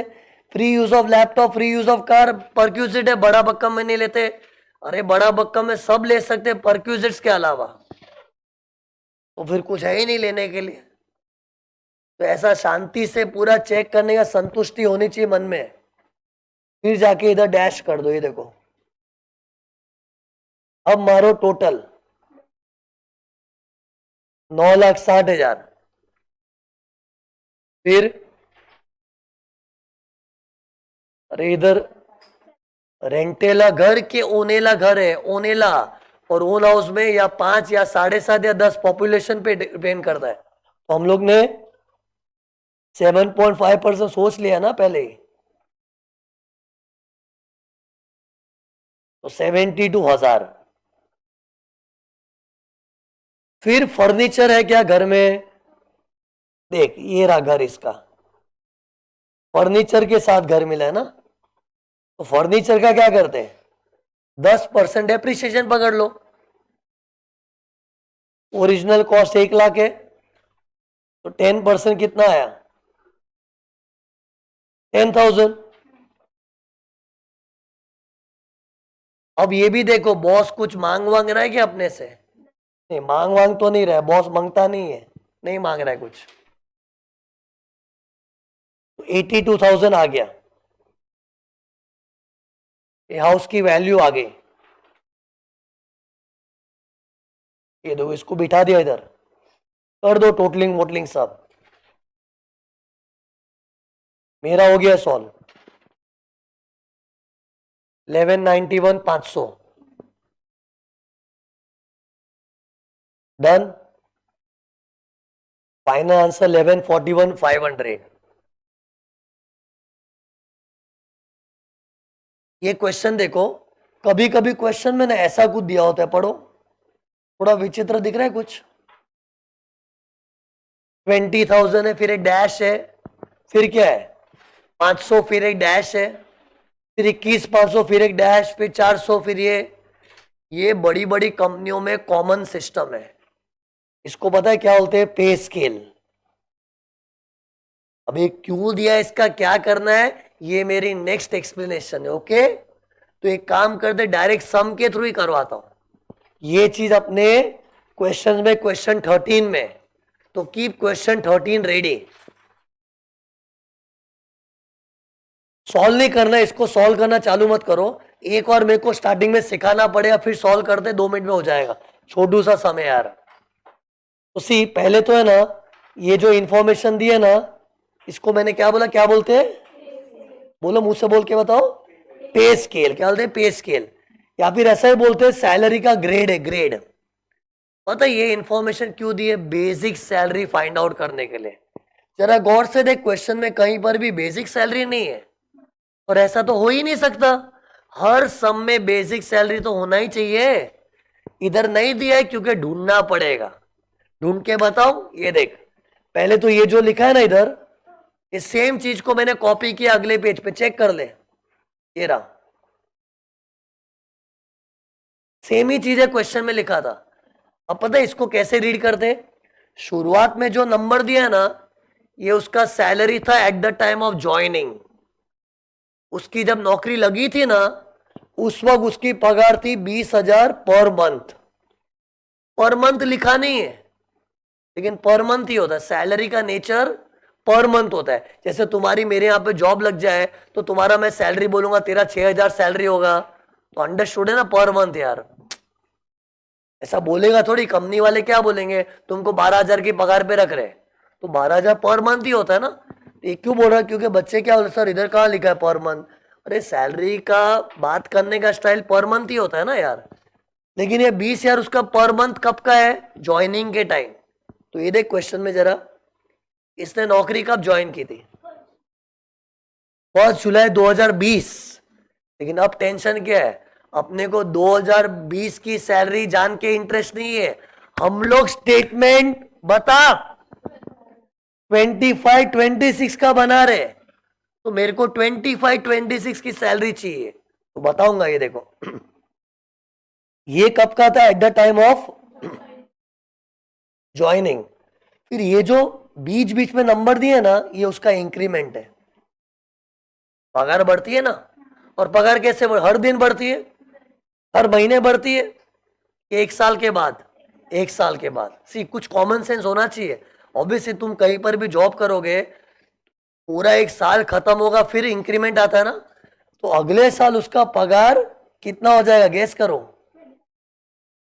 20,000 से उसने ज्वाइन किया था, अगले साल 20,500 हो जाएगा। ओके, ये देखो 20,000 से ज्वाइन किया था, फिर 20,500 हो गया। अब 500 500 बढ़ते जाएगा। कब तक, जब तक कि वो 21,500 पे ना पहुंचे। तो जब तक 21,500 नहीं हो रहा है ना, 500 रुपए से पगार बढ़ाते हो, बढ़ा ना, 20,000 में 20,500 हो गया, फिर 21,000 हो गया, फिर 21,500 आ गया। देख 21,500, देख मैच हो रहा है, देख तो सही मैच हो रहा है। अब क्या होगा, अब भी पगार बढ़ेगी, लेकिन अभी इंक्रीमेंट 400 रुपए से होगा। सी हर दो अमाउंट के बीच वाला जो छोटू वाला फिगर है ना, छोटू वाला, वो इंक्रीमेंट है उसका।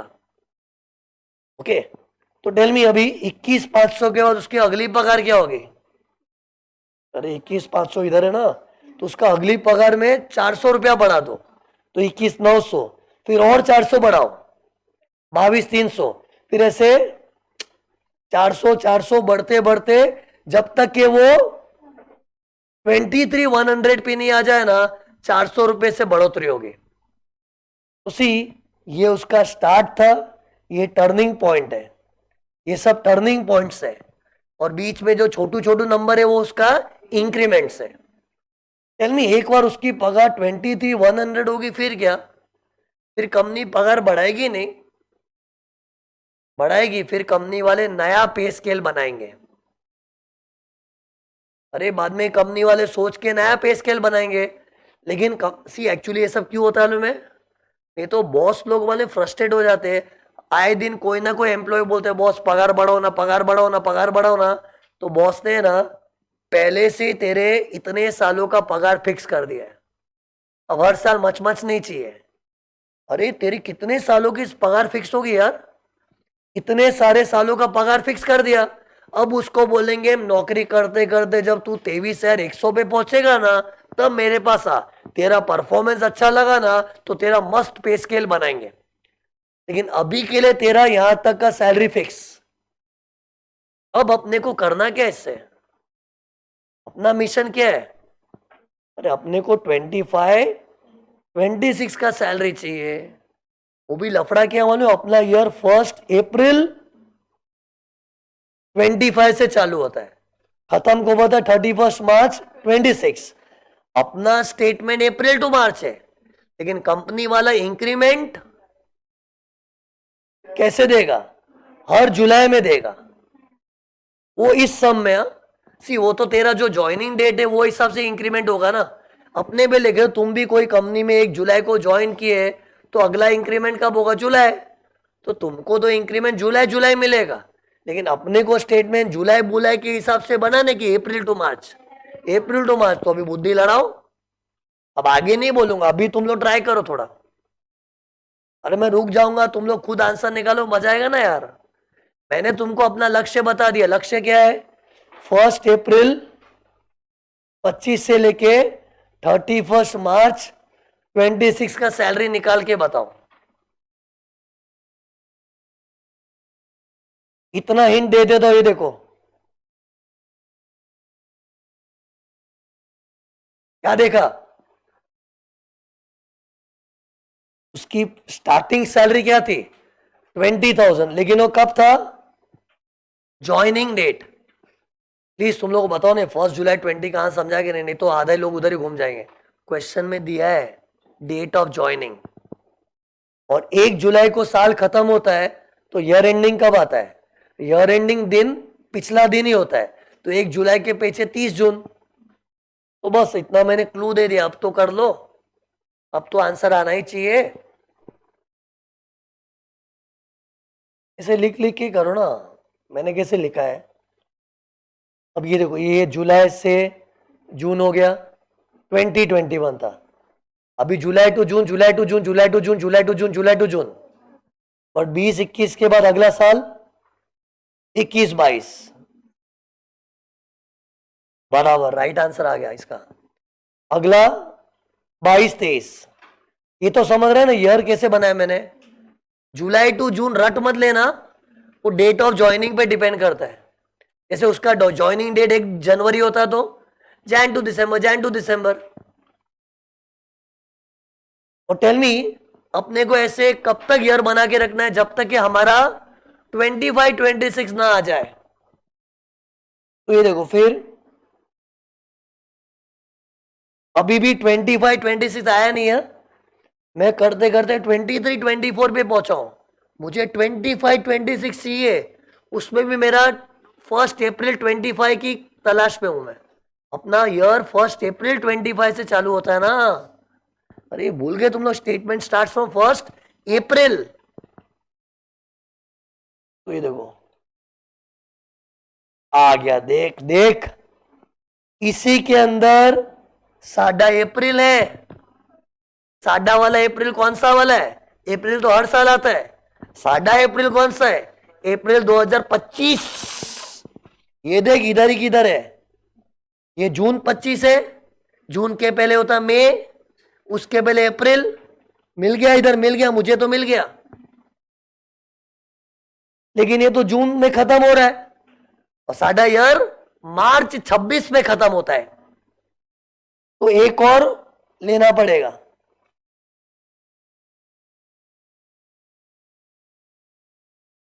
अब तो राइट आंसर आ जावे।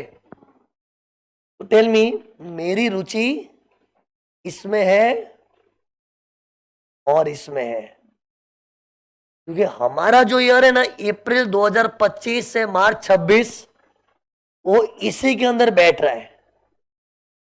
लेकिन अपने को टेल मी, इधर से कितने महीने उठाऊं मैं? 3 महीने उठाऊं। कैसे? अपना ईयर अप्रैल में चालू होता है, तो अप्रैल ले लिया, मई ले लिया, जून। ये देखो जून पे तो एंड हो रहा है ना, फिर तो जुलाई में तो पगार बढ़ने वाली है। तो 3 महीने के लिए क्या आएगा बता? और 21 या 900 पर मंथ है। सी जो पे स्केल होता है ना, उससे पर मंथ सैलरी बनता है, वो पर मंथ।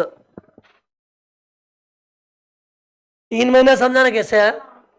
अप्रैल से हमेशा चालू होता है, उसका डेट ऑफ ज्वाइनिंग या भाड़ में, हमारा स्टेटमेंट अप्रैल से ही बनता है। अप्रैल मई जून, इधर से 3 महीना उठाया तो क्या आया? 65,700। बट ये तो 3 महीने की पगार हुई, 12 महीने का चाहिए ना, तो बाकी का 9 महीना नीचे से उठा ले। प्रिसाइसली कौन से 9 महीने बताओ? जुलाई, अगस्त, सितंबर, अक्टूबर, नवंबर, दिसंबर, जन, फेब, मार्च। और वो इससे मल्टीप्लाई होगा।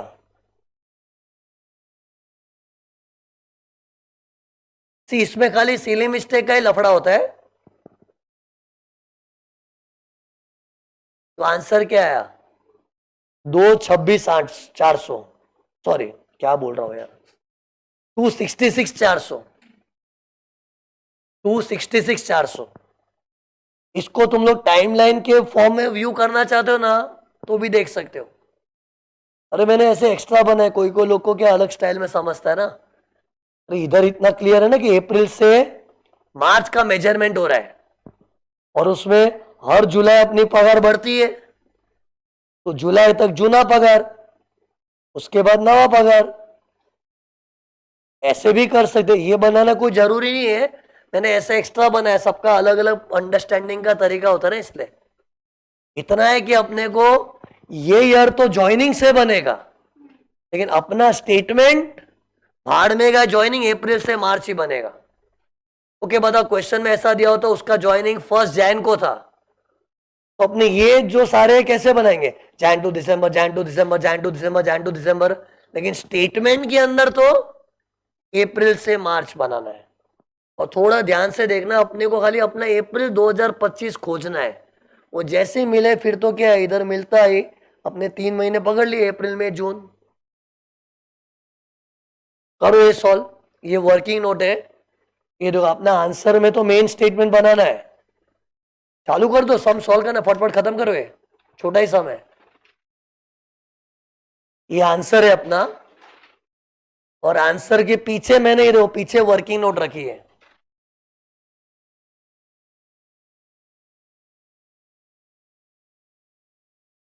हर दो अमाउंट के बीच वाला जो छोटू अमाउंट है ना, वो इंक्रीमेंट है।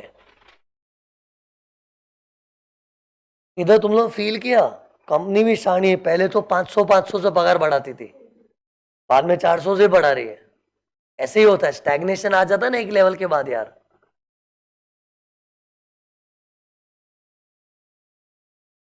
और पहले ही फिक्स कर देते ना तो हर साल बॉस को मगजमारी नहीं चाहिए ना, पगार बढ़ाओ पगार बढ़ाओ। ये हर जगह ऐसा नहीं होता।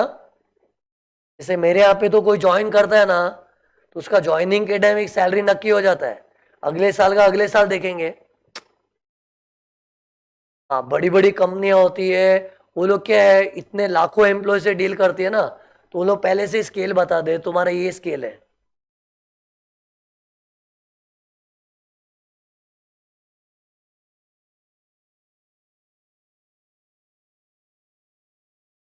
ये बेसिक सैलरी है अपना, बेसिक सैलरी।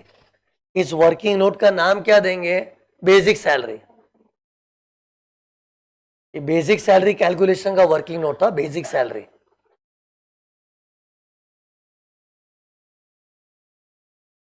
फिर डालो इसको अपनी जगह पे, पहला आइटम वही है। सोच अगर यही किसी को नहीं आया तो उसका पहला अमाउंट में अटक गया बेचारा हूं। कोई बात नहीं, कभी ऐसा एग्जाम में अटक जाए तो बाकी फटफट सॉल्व करके आ जाओ जो आए हो। ये चीज है, जिसको आ गई उसको आगे, नहीं आ गई उसके लिए तो ये क्या लिखा है समझेगा ही नहीं उसको। Done basic salary. फिर क्वेश्चन में और क्या था? DA entering into retirement benefits, मतलब इन टर्म्स है। Not entering into retirement benefit होता है नॉट इन टर्म्स। ठीक है ना, DA in terms not in terms जैसा भी है टैक्सेबल। 30,000 पर मंथ, तो मल्टीप्लाई बाय 12, 3,60,000।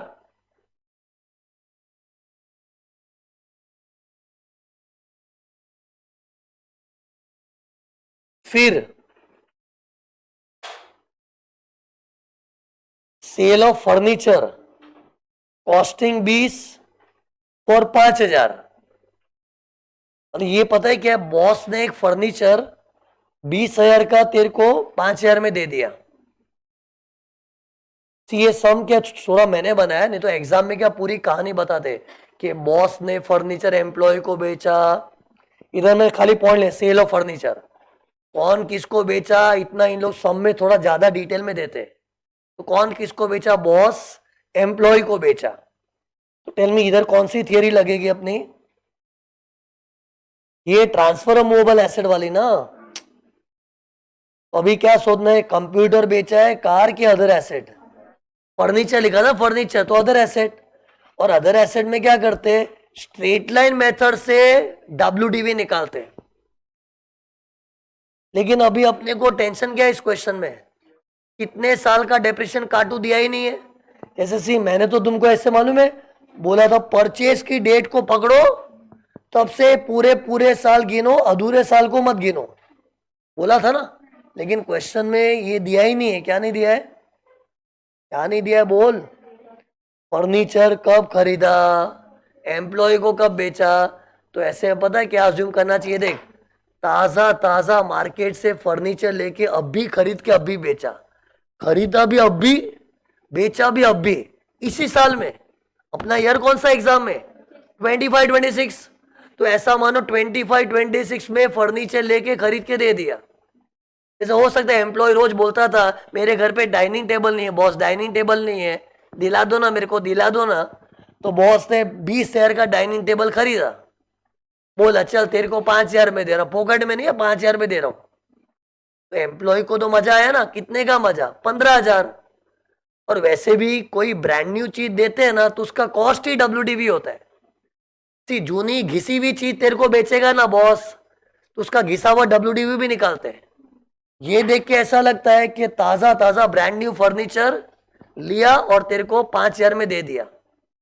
तो तेरे को मजा कितना आया? 20 माइनस 5, 15,000।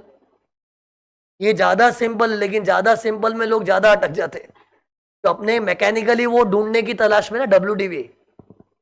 इन शॉर्ट, याद रखना, कभी भी डेट ऑफ परचेज वगैरह नहीं दिया ना, तो क्या समझना चाहिए, अभी खरीद के अभी बेच दिया। तो ये देखो, transfer of furniture 15,000।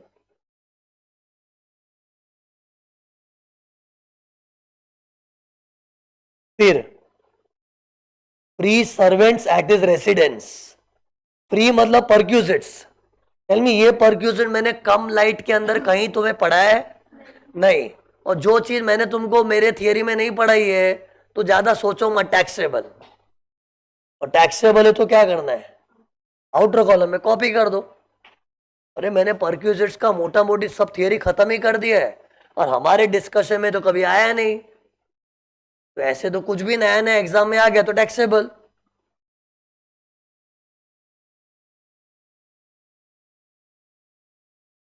Gross salary 646, 200।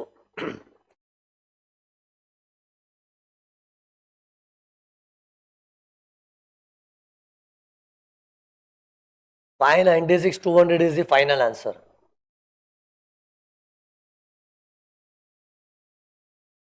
Question number 16, statement बना के रेडी रखो। एक से रुको रुको, हाँ। ये क्वेश्चन में थोड़ा लफड़ा हो सकता है, रुको।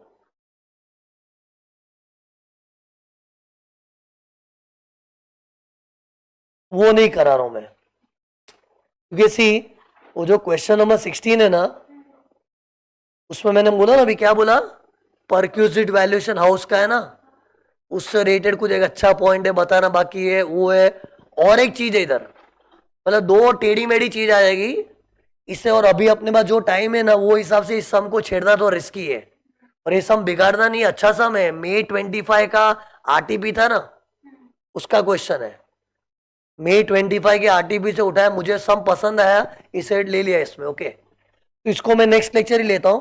अभी वैसे भी मुझे न्यू रिजीम पे फोकस करना है ना, क्वेश्चन 17 करते हैं। इसमें न्यू रिजीम का अच्छा प्रैक्टिस हो जाएगा।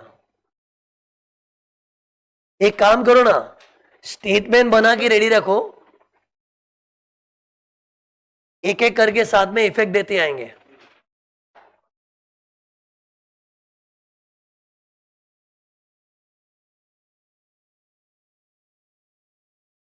बताओ, फर्स्ट सम, सॉरी फर्स्ट पॉइंट क्या है?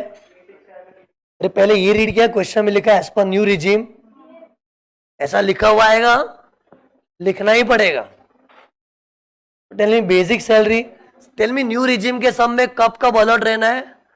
टीसी हट, टीसी उधर वाले, HRA, और लीव ट्रेवल, स्टैंडर्ड डिडक्शन, रट लो ना। टीसी हट, टीसी उधर का ज्ञान दिखाना हुआ, HRA का, लीव ट्रेवल का, और स्टैंडर्ड डिडक्शन, तब एकदम चौकन्ना हो जाना। तब तो नॉर्मल सम है। बेसिक सैलरी 30,000 पर मंथ लिखो, 30,000 per month, so into 12, 3,60,000। Dearness allowance 15,000 per month, 1,80,000।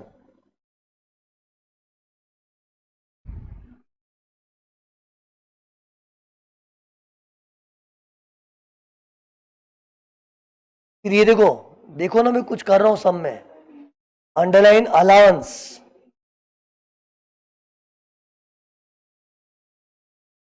अरे इतने सारे अलाउंस क्यों क्वेश्चन में?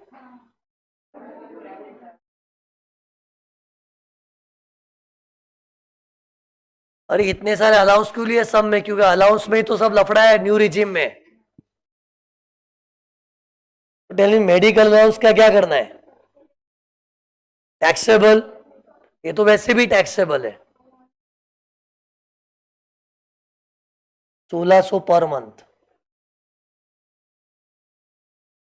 कितना आया? 17 कितना, 19,200। फिर कम्यूटेशन अलाउंस का क्या करना है?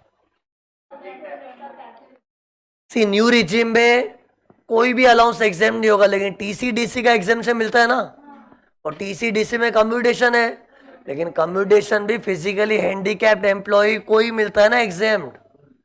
वो होते तो हम ले भी लेते, लेकिन ये हैंडीकैप थे बोला है, तो नहीं तो भला चंगा है, और भले चंगे लोग के लिए तो वैसे भी एग्जामेशन नहीं है। हाँ हैंडीकैप्ड होता ना तो हम ले भी लेते, न्यू रिजिम आड़े नहीं आता। न्यू रिजिम ने टीसीडीसी को हाँ बोला है, उसमें कम्यूटेशन भी है टीसीडीसी में, लेकिन है का मतलब ऐसे लायक हो तो लेवे ना, और लायक कौन होते हैं इस एग्जामिशन के लिए? हैंडीकैप लोग, ये तो नालायक है, तो इसको तो एग्जामिशन मिलेगा ही नहीं। तो टैक्सेबल कितना है? 1200 per month.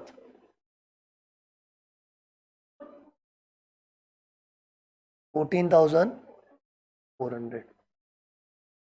Then travelling allowance, ये अपने एग्जामिशंस में आता है। सी ओल्ड रिजिम में तो टीसी हट टीसी उधर सब एग्जाम्ड है, लेकिन न्यू रिजिम में खाली टीसी डीसी, और डीसी डीसी में है तो लूंगा। न्यू रिजिम में भी ये तो मिलता है ना, हाँ तो ले लो। ट्रैवलिंग अलाउंस जितना स्पेंड उतना एग्जाम, ये तो याद है ना, जितना स्पेंड उतना एग्जाम।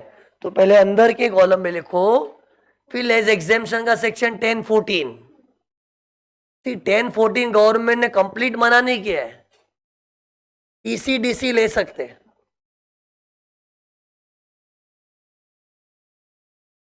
कितना है अमाउंट? 1200 पर मंथ,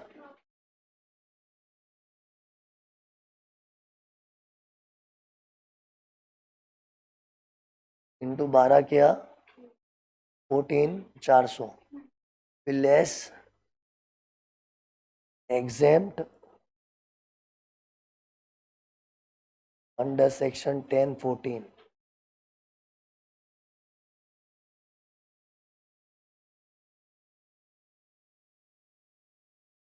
जितना स्पेंट उतना एग्जाम। स्पेंट अमाउंट कितना है?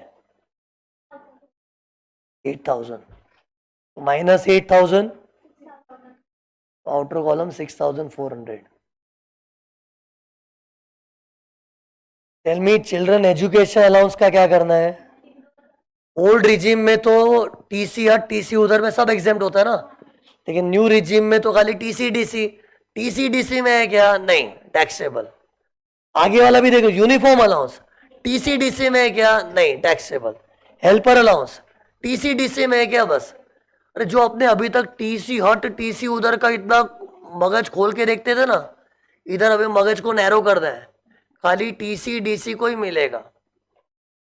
बाकी कोई भी चीज होगा ना अपने, वो पुराने टीसी हट टीसी उधर वाले में से वो नहीं लेना है। तो in short uniform allowance, children education allowance, helper allowance सब टैक्सेबल। बेस्ट आता है ऐसे टीसी डीसी दिखेगा तो ही लूंगा बस, बाकी सब टैक्सेबल। तो लिख दो चिल्ड्रन एजुकेशन यूनिफॉर्म हेल्पर, तीनों साथ में उड़ा दो।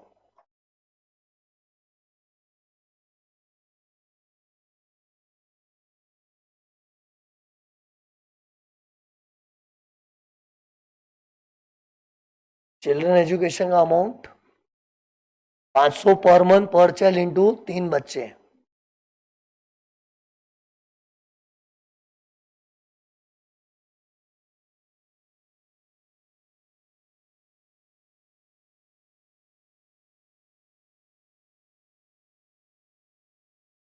कितना आया?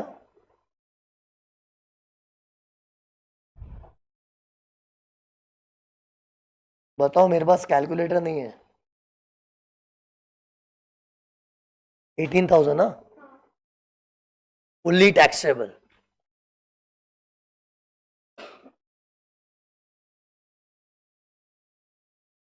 यूनिफॉर्म अलाउंस भी फुल्ली टैक्सेबल। अगला पॉइंट कितना यूनिफॉर्म अलाउंस? 1500 पर month, so into 12, 18,000.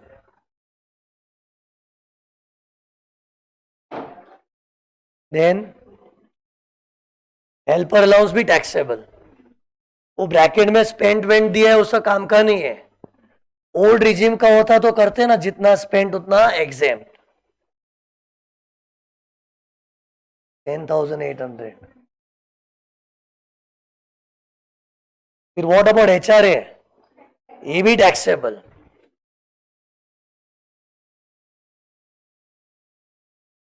Actually 4 point की तरह याद रखा है न्यू रिजीम में तुमने. 10-14 का सत्यानाश हो गया. 10-13A, 10-5 लीव ट्रेवल और डिडक्शंस में बैंड बच गई. हाँ, उधर एक स्टैंडर्ड डिडक्शन में सुकून है. ऐसे 4 पॉइंट याद रखने. 10-14, 10-13A, 10-5 और डिडक्शंस अंडर सेक्शन 16. HRA भी taxable. 6,000 per month.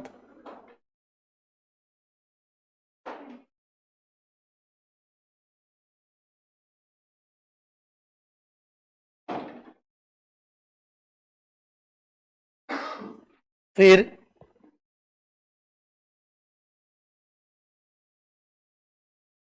Profession tax का यूजुअली हम लोग डिडक्शन लेते हैं ना, लेकिन इसमें नहीं मिलेगा. न्यू रिजीम है.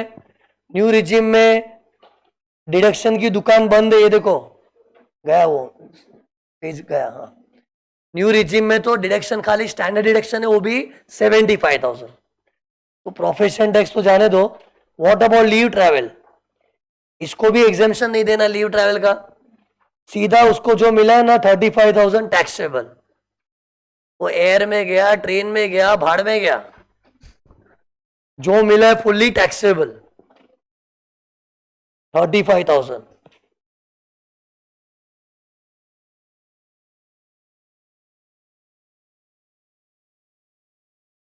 और कुछ नहीं है ना सम में. खत्म हो गया सम. टोटल करो.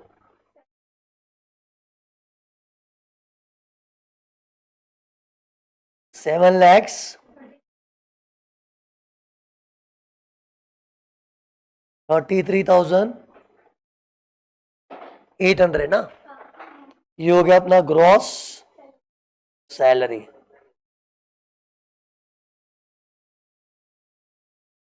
इसके बाद लेस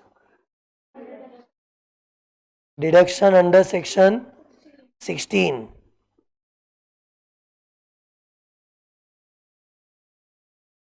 इसमें जनरली 3 लोग होते हैं, लेकिन न्यू रिजिम में खाली एक ही जन आएगा. ओनली स्टैंडर्ड डिडक्शन, वो भी 75,000.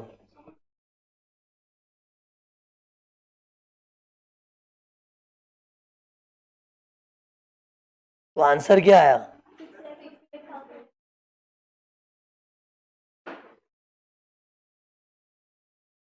जो भी है 6,58,800.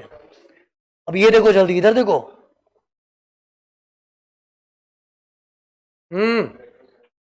इस चैप्टर में सेक्शंस कौन से आए थे? ये सब. सी इनकम फ्रॉम अदर सोर्स में तो मैंने हर सेक्शन को याद करने का कुछ टेक्निक ही बना दिया था. 10-1 एग्रीकल्चर को फर्स्ट इंपॉर्टेंस देते, बताता ना वो माइनर चाइल्ड जिसकी 32 ही नहीं आई, माइनर 1032. अरे कुछ ना कुछ ट्रिक था ना. इधर ट्रिक नहीं है, लेकिन एक ऑब्जर्वेशन से याद हो जाएगा. एटलीस्ट इस चैप्टर में अच्छा बात क्या मालूम है, लाइन से सेक्शन है सब. ये दिखाऊं कैसे?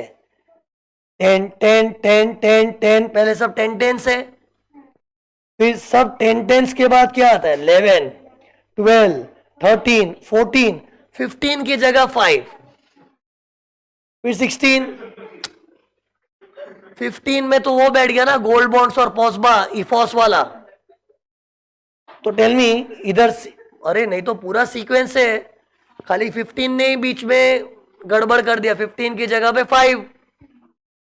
तो कैसे? 5 10-10 से, फिर 11, 12, 13, 14, 5, 16.